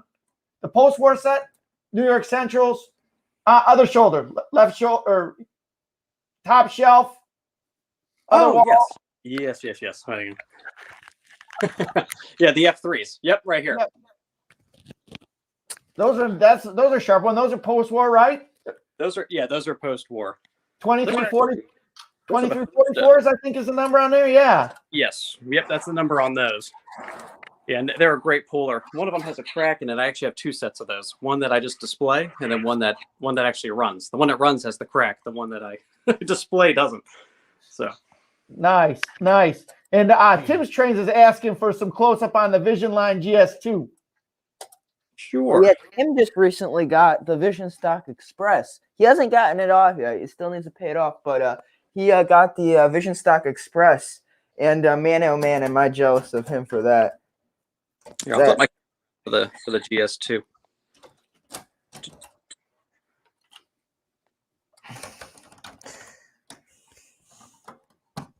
All right. This one, because it's in the yard, I can start this one up. Bear with me.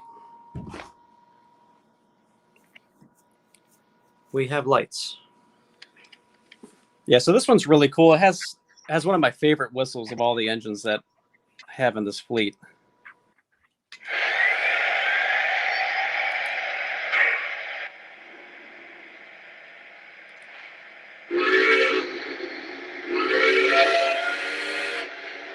Oh, that is a cool whistle.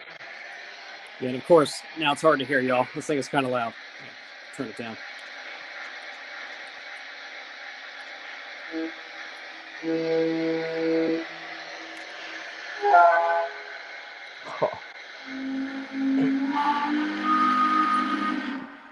Wow. So it has 5 different horn sounds, which is most of you probably have already knew that from looking at catalogs and other videos, but I think that's one of the coolest things about it. And Lionel put that other dialogue in there this time, which is a little bit different, right? Because it used to just be dispatcher, blah, blah, blah, dispatcher, blah, blah, Right. blah, tower, blah, blah, blah. So kind of cool. Southern Pacific 4411 to the dispatcher. We are done for the day. We're signing out and going to the beanery. Out. Yeah, so it's funny. I posted on one of the Facebook groups the other day. I'm like, can somebody tell me what the beanery is? And I learned that it's where they ate or eat after they run the trains. I had no idea.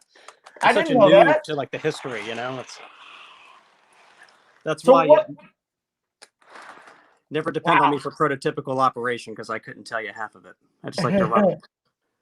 So I got a couple of questions from the stream here. Sure. What's your favorite and least favorite train? Ooh, oh gosh, that's a hard one. All right, so my favorite train. So my favorite engine is the 773 post-war Hudson. It's my favorite engine. Are you asking about trains on my layout or trains in railway? Yeah, no, that's the answer right there. And why is that one so special? That's a great piece. I think it's just because of its historical significance. You know, that was like I said last year when I started geeking out on post-war, and it was all the 773 Hudson, 1950. You know, I was like, oh yeah, I gotta have that one in the collection. So when I was able to find it, I just have this respect for it. It being one of the first, you know, scale pieces. Obviously, it had predecessors with the 700E and others, but I think it really spawned, you know, all this modern scale stuff you see today. Right. And then My that's least always favorite. jump on the least favorite is. So this is a hard question, but I can tell you I think my least favorite one, and it's not my least favorite one by looks by any means, but it's by operation. It's my little MTH Premier B&O. It's one of the coolest looking engines I have. It's one of my favorite from a looks perspective, but it jumps every switch on this layout. It is an absolute nightmare when it runs around. Oh no, yeah. How big are the flanges on it? Are they Well, like that's it. small? It's so gauged out that it just this flange right here you got the digs. high rail wheels on that. Yeah. Yeah, so it just digs. It runs great on Dad's layout. So maybe it's a fast track issue on the switch side, not the engine itself, but I love it to death. But if I had to pick an engine that drives me nuts, it's that one. Yeah, because I totally understand that feeling, because we have a friend who recently got a Z6 Challenger from the MTH auction, and he brought it over here, and it would not run it ran great on the straights, and as soon as it hit the curves, man, it just jumped the track. And it had the scale wheels, yeah. Yep, no, I know exactly what you're saying. Yeah, absolutely. Did I miss any other questions, Wally?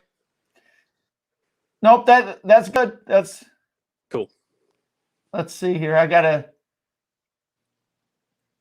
and I just if I may, if everybody could do me a favor and smash that like button, that would be a real big favor for us. Do us a solid and get that so that we can get the stream out there to remind the people that didn't get to see it today. So please smash that like button if you would. Absolutely. Support the channel. Thank you. Awesome.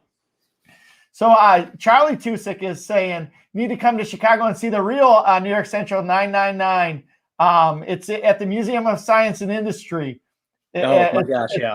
Which is a museum here in Chicago. Well, that's a cool one right there. I think that one's high on the list of the trains that George and I want to get. Yes. Is that I think first for me is the 3985. Second is the 611, and then we'll have the excursion. We'll have the full excursion team for the Norfolk and Southern and the UP. Actually, yeah, if you take out 4501, yes. Yeah, and this 611, this is the MTH, the more recent one that has the excursion dialogue in it. Oh wow! So it's kind of silly. He's like, join us for snacks in the cafe car. It's just kind of silly, but that's cool. Yeah, it's a really pretty engine. Yeah, but to your point, Charlie, I do need to get out there, and there's so many good rail fanning spots that I need to hit. I've kind of developed an appreciation for the history around so many of these different trains that I'd love to go out and get some more, hands-on, see them in real life. So do you like rail fanning at all, or model trains your gig? What's your interest in terms of railroading altogether? It's mainly model trains. I really don't get out and rail fan a whole lot. I do. There's a couple of places near where I live. There's some old B&O rail yards that the CSX still uses. So sometimes we get out to the rail trails and take a look at those, but most of my time is in this room. Yeah, that's cool. And I can see why. Flip my camera down here. How about excursion trains or anything like that? You get into the excursion trains? So the closest excursion train to me would be down in Roanoke, and that was when the 611 was running. So they stopped that for a little while. I hope they started again. That'd be really great if they would. I was really hoping to do it. And the summer that they did it, I actually had friends that lived down in Roanoke. So I got to go down and see the engine. We didn't have tickets. They were sold out. And then they discontinued it. So I'm hoping that maybe one of these days, we'll do one out west, like Colorado, Utah. I would love to get on some more of those scenic rides. I think that'd be a lot of fun. But I haven't done one. So I am way behind in terms of the real life experiences. I've ridden the Amtrak on the DC corridor, but that doesn't count. Yeah. And after you ride behind a steam engine, man, it's really cool. It's really cool. But there are a lot of cool excursion engines out there that are still around. Hopefully they get the 611 back up and running. That one's kind of had a up and down history in terms of being restored and stuff like that. You see hope and then just like boom. What's the story on the 611? It was pickled by the Norfolk Southern. And then but it was running in just last year, wasn't it? Yeah, but I think it was like a group of people, like I don't know who restored it, but it was a group of like I think it was part a museum that restored it, or I'm not sure who exactly restored it, but I know that it wasn't like Norfolk and Southern. Right. Yeah, I don't think they wanted to there was almost like a non-profit volunteer-based group that was the operation. Yeah, the Norfolk and Southern didn't want to have any. They did not want to have anything to do with it. Yeah. Somebody asked if the George Bush, the 4141 was MTH or Lionel. It's the MTH Premier version. Nice. Cool. That's a neat looking train. I like that one. It plays the eulogy, actually. Does it really? Yeah, I'm not. I don't have it on the track, but yeah, I mean it's just a stunning engine. I a couple of years ago when it was all over the news of them pulling the casket, and I have the casket car, the funeral cars as well. That's actually why I have that 9096 Union Pacific that you saw earlier. It's because that was part of the consist that pulled the funeral train. That's so really cool. I thought that was the coolest thing. If I was in Houston, I would have been right on the side of the road watching that. I think that's kind of neat. It's full circle. I got to see it out there at the Presidential Library when it was just out there. And then, like you said, when I saw it on the funeral train, my eyes just popped out of my head. And then it's got a special place for us. I think that was the first video that we did together, is when we found out it was here in Illinois at the Proviso Yard. And we quick trucked it out there. And first thing we heard that it was there. And George and I got up first thing in the morning and went out to the spot where it was alleged to be. And we drove around this rail yard, and we turned the corner, and there was it must be like a hunter when you go into the savannah and you see that perfect. Yeah. We were the only ones there. We turned the corner, and there it was. It was just sitting there. And George and I looked at each other like, oh my gosh. yeah, because we snuck into Proviso, man, and we were probably in some places that people aren't supposed to be in, but man, we saw some really cool engines when we went out there. And seeing that engine was like, oh man, it was amazing. And then we went back a couple months ago and we saw the Rio Grande Heritage Unit, which was a real same spot. Yeah, we same found the honey hole. Yeah. You got all the good rail fanning out there. I'm just sitting here thinking, I'm like, man, I should move to Chicago. Yeah. Well, come on out. We're gonna try and do a GFW Trains gathering out here. But any time you come out here, even close to this, I think it'll be fun to get everybody get you to come out. We can show you the 7.5 stuff. We can show you some good spots around here. A lot of good friends in the area here too. Absolutely. No, that'd be great. So go ahead.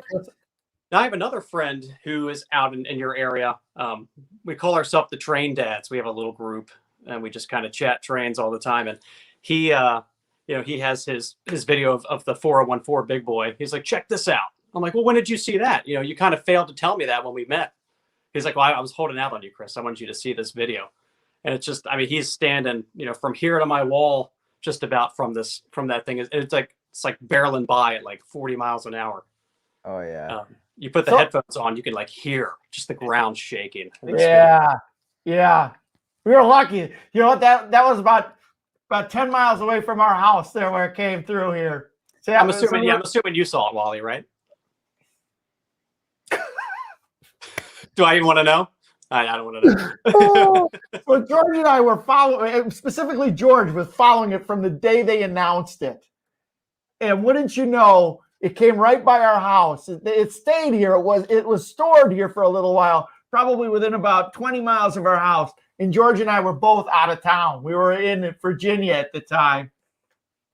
So we didn't get to see it when it's coming through here. So it's high on our bucket list to next time it comes out and the world is wherever it's at. As soon as the world's in normalcy and the 4014 comes out, regardless of where it's at in the country, I think George and I are hopping into an airplane and going out there. Let me know. I'm going. I'll be right there. All right.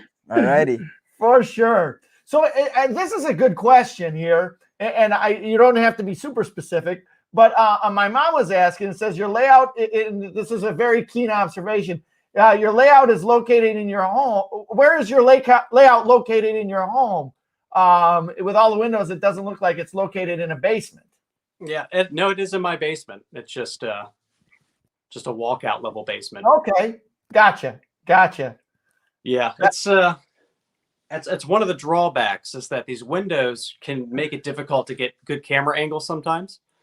And I'm thinking about adding those larger backdrops because I don't ever open these windows. I don't want to fade the paint on the trains, and plus there's really nothing on the other side of them except for like some outdoor storage. So yeah, it is in my basement. Well, that's really cool. Yeah. This was a room, when I bought this house with my wife years ago, that was the biggest thing for me, was having a basement that I could just kind of call my own space. And she's always been really cool about that because this used to be a music room for many years. And then since I had the real estate last year, I didn't even really have to pull her arm to do it. I said, hey, would you mind if I went ahead and built the layout now instead of later, when we retire? And she's like, go for it.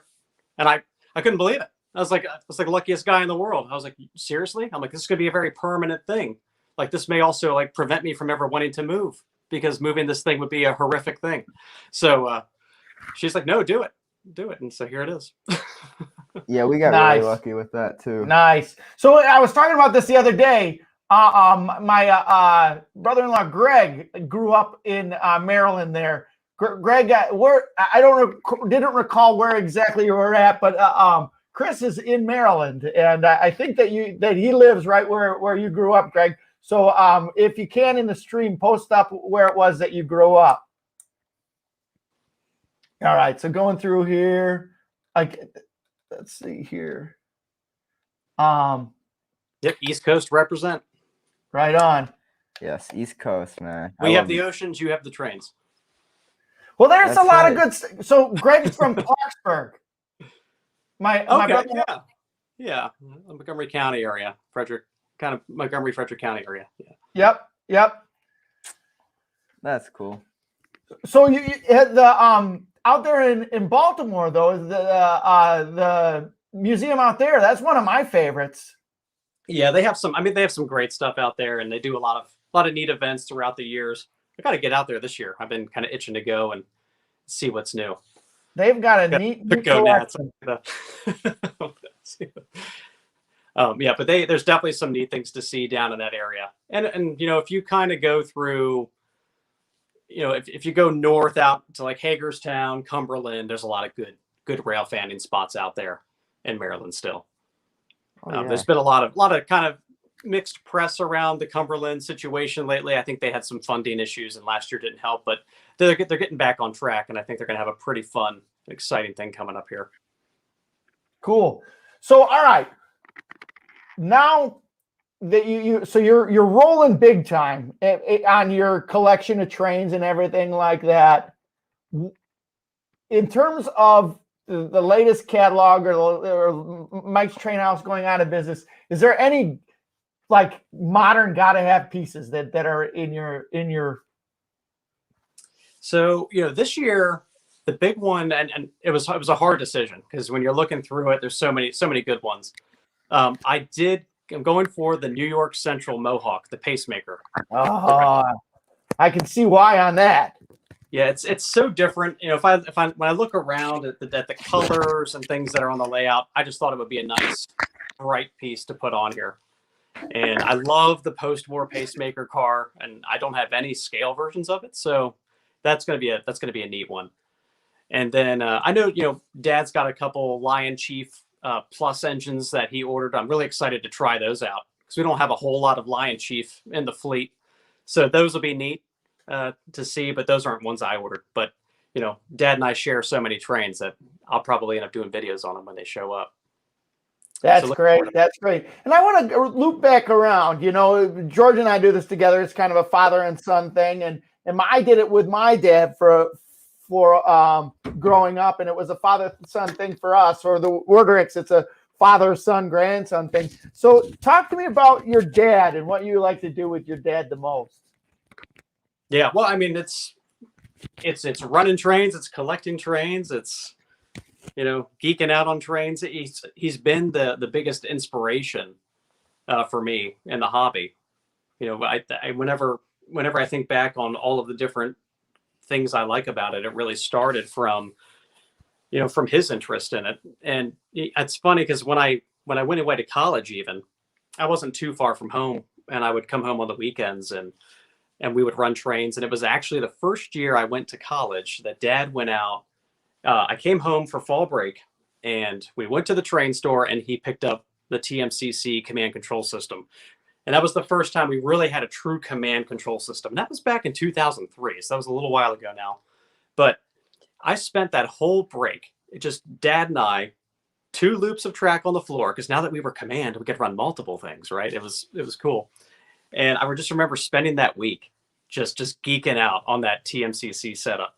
And since then, just to see where it was then to where it's gone with his layout and his basement, and now my layout and my basement, just all of these things we've collected. It's really neat to kind of look back. I think we think back on that a lot as to how it all started and what kind of gave us the bug. But we've done it together.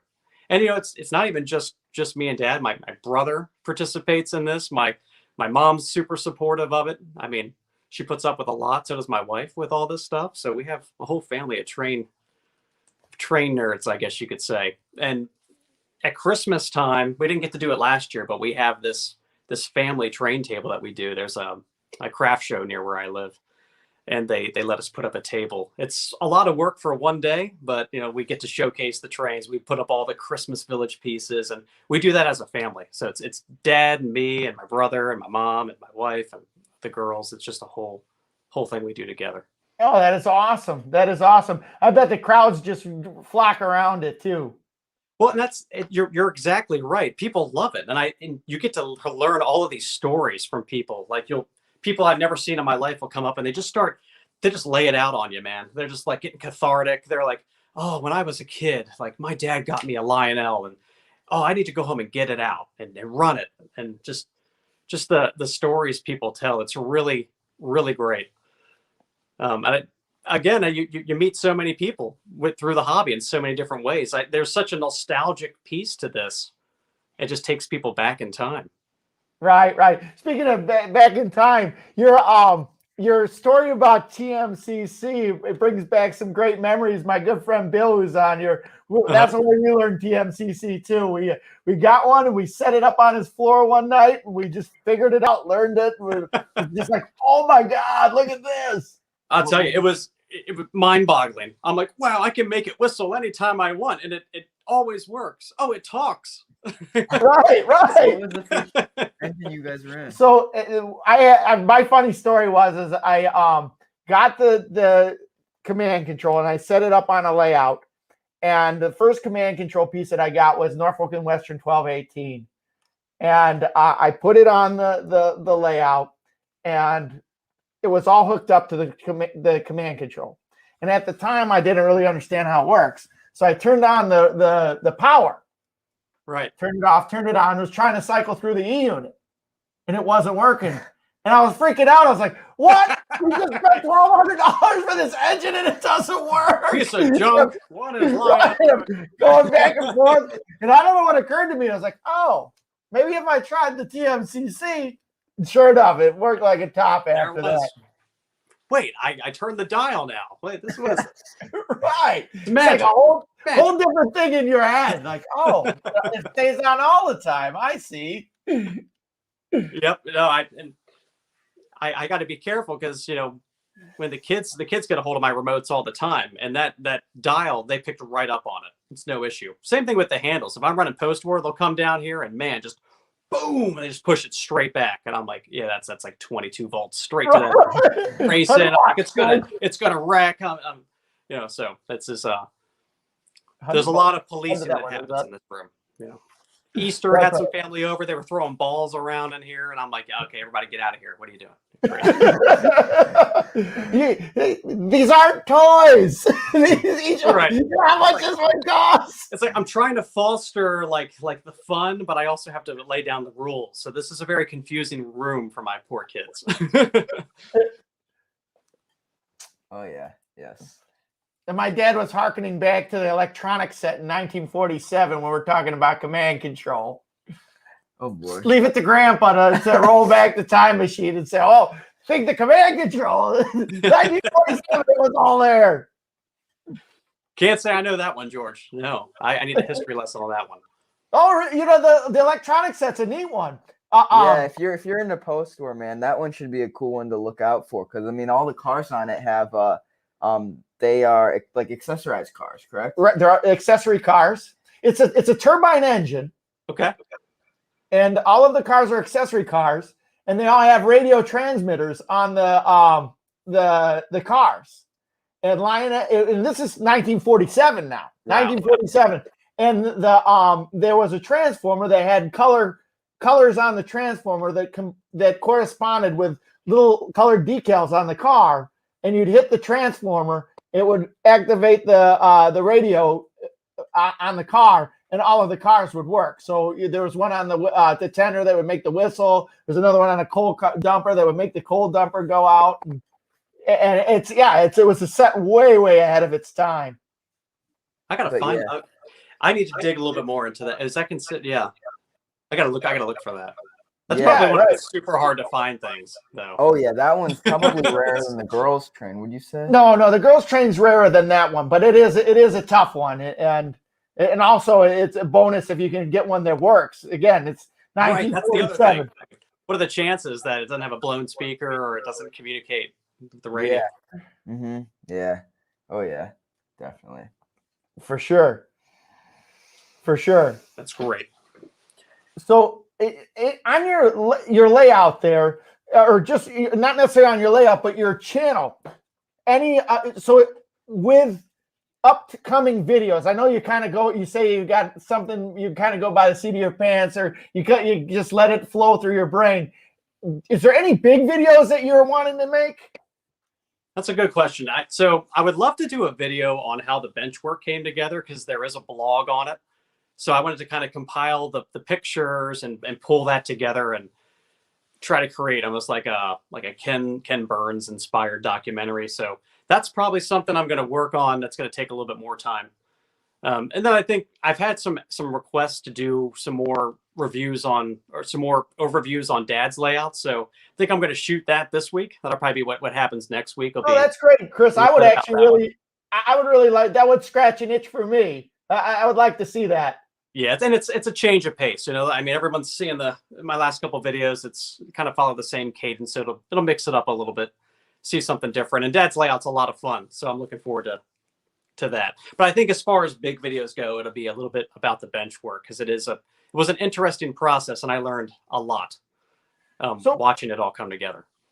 And one of the things that we talked about the other night that I thought was kind of cool, and I want to do the opposite of you, because I haven't really done this, but you didn't necessarily start this whole slippery slope into YouTube on YouTube or watching YouTube. I find that quite interesting. We were talking the other night. You said that you started getting into the railroad community through Facebook. Is that right? Yeah. So I spent a little bit of time in the forum, and I think everyone has accounts there. And then found some Lionel groups, on Facebook, and I've been meeting a lot of folks there, and a lot of cool posts, and people exchange information, and just really, really cool things. That's really where I've been. I think that's where I got my start and got my feet wet, and what people are looking for and how people are doing videos. So yeah, it's that's where I started off, and then I kind of got comfortable, and I've been watching your channel for a long time. Your channel and others, and I was like, yeah, I really want to be a part of this. These guys are having so much fun. It's like a party every Friday night on their channel. I want to get in on this. So that's why I'm so happy I'm here, Wally. Thanks for having me. We don't even have any iced tea flowing tonight either, do we, George? No. I'll tell you, I could use some iced tea. That's right. The iced tea hits different at 9 o'clock. It is Friday, right? Yeah. No, and I thought after you and I talked the other night, I was like, because I'm not into very many Facebook groups. I have a couple of the groups that I'm involved with just because I know the people in person. But I should kind of go the opposite route than you. Just get into some of those Facebook groups. I joined a couple, like Did you? buy-sell trade ones. Yeah, they're okay. Yeah, I like them. Any specifically that you recommend, Chris? So, I mean, there's one that it's got over 10,000 members. It's called the Lionel Train Group. And it's just people who are interested in O gauge. It's one I've seen so far. Quick on story. my side, at least. And what's it called? The Lionel Train Group.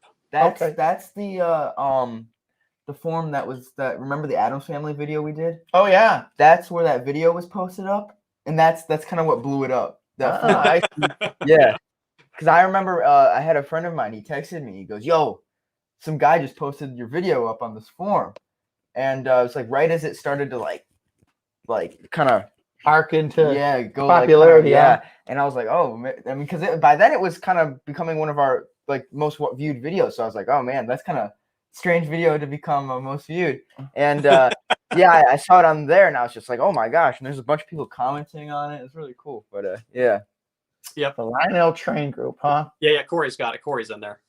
A lot of folks in there. But I think it's a good forum. There's all kinds of different social media places you can go, but I think it captures the widest net.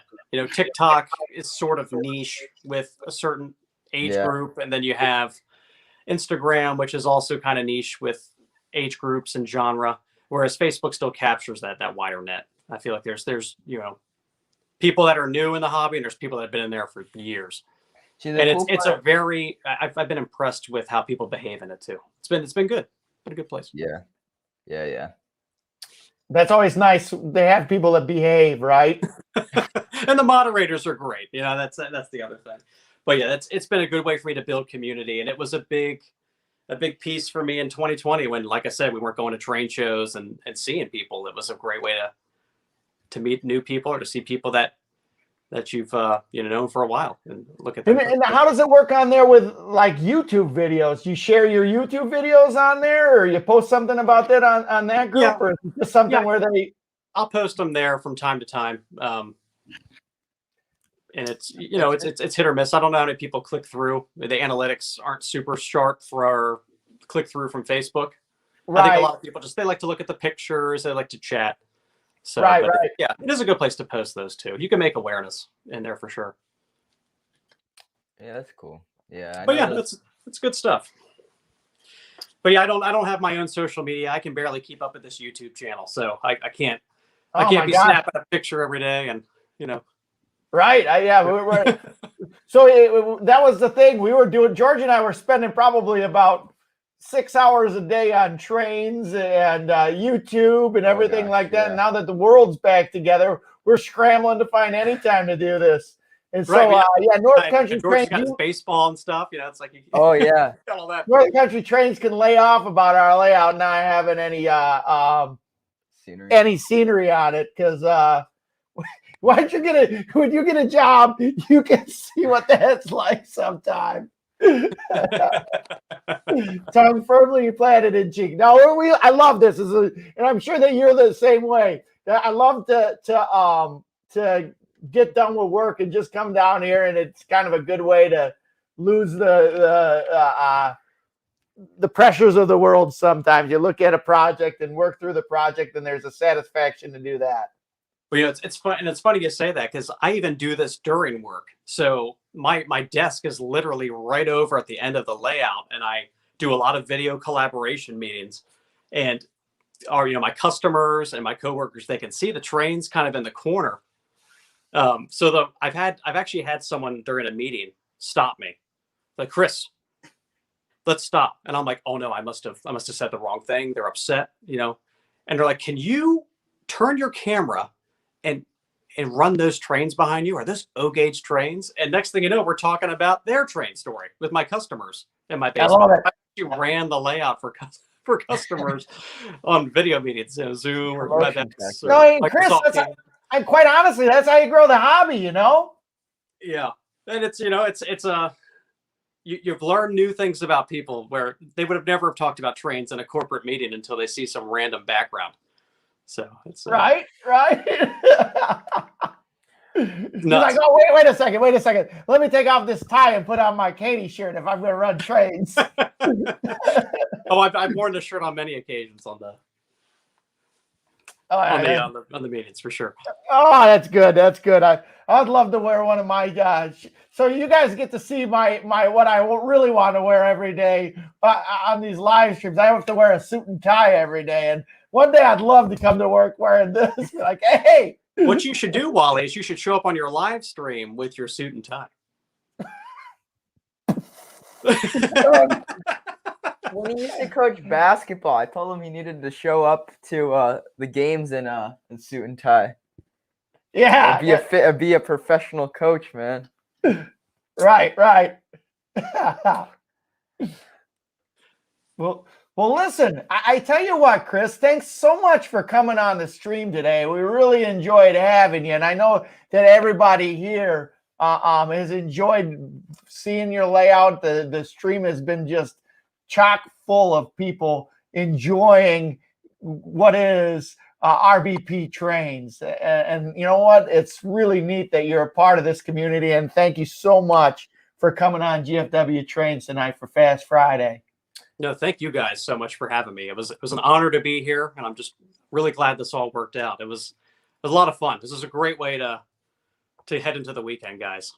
So really, I really enjoy everything you guys do. You are a huge piece of this community for me. So thanks for letting me.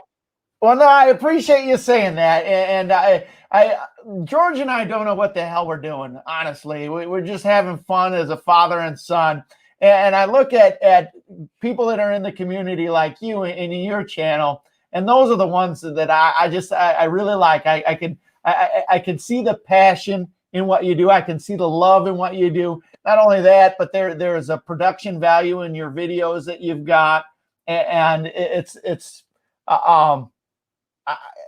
to bring the whole, the community thing full circle. I think within, it's only, George and I, we love doing this. We love bringing the community together, and you're the type of guy that's blowing everything up. So that's good, and huge thumbs up for you. And that's one of the big reasons why I wanted to have you on here, because we can say that we had Chris on before he was famous. That's right. Yeah. Don't know about that. But yeah, thank you guys very much. Really appreciate it. And thanks to everybody who was commenting during. I'll have to go back and look. I probably missed half of what you all were saying because I was too busy running around this room. But yeah, thank you all so much. No, and it's good. And I'm going to give my speech again. You know what? It's really cool. We've got a neat, we've got a really, really neat hobby here. And we've got a really cool community within the hobby. Please support each other. If you haven't already, check out Chris at RBP Trains, his YouTube channel. Watch his videos. I guarantee you're going to like him. So smash that like button, subscribe to his channel, and look at all of the different people here that are on the live stream. Guys, let's support each other. Let's watch each other's trains. Smash that like button, and it's really important that we do that within our community because it's really cool, right, George? Very cool. Very cool. And so that said, happy Fast Friday, everybody. Happy birthday to Trainstorm Pierre Marquette Productions. Head over to his channel. Let's give him a birthday present. And if you haven't subscribed to his channel, please subscribe to his channel as well. And thumbs up. So anyway, everybody, Chris, thanks again for coming on the stream. George, happy Fast Friday. Happy Fast Friday. Don't see you around the roundhouse. Don't let the caboose hit you on the way out. Boom. All right, everybody. Thank you so much. Have a great, great weekend, and we'll catch up with you again next Friday. Thanks, guys.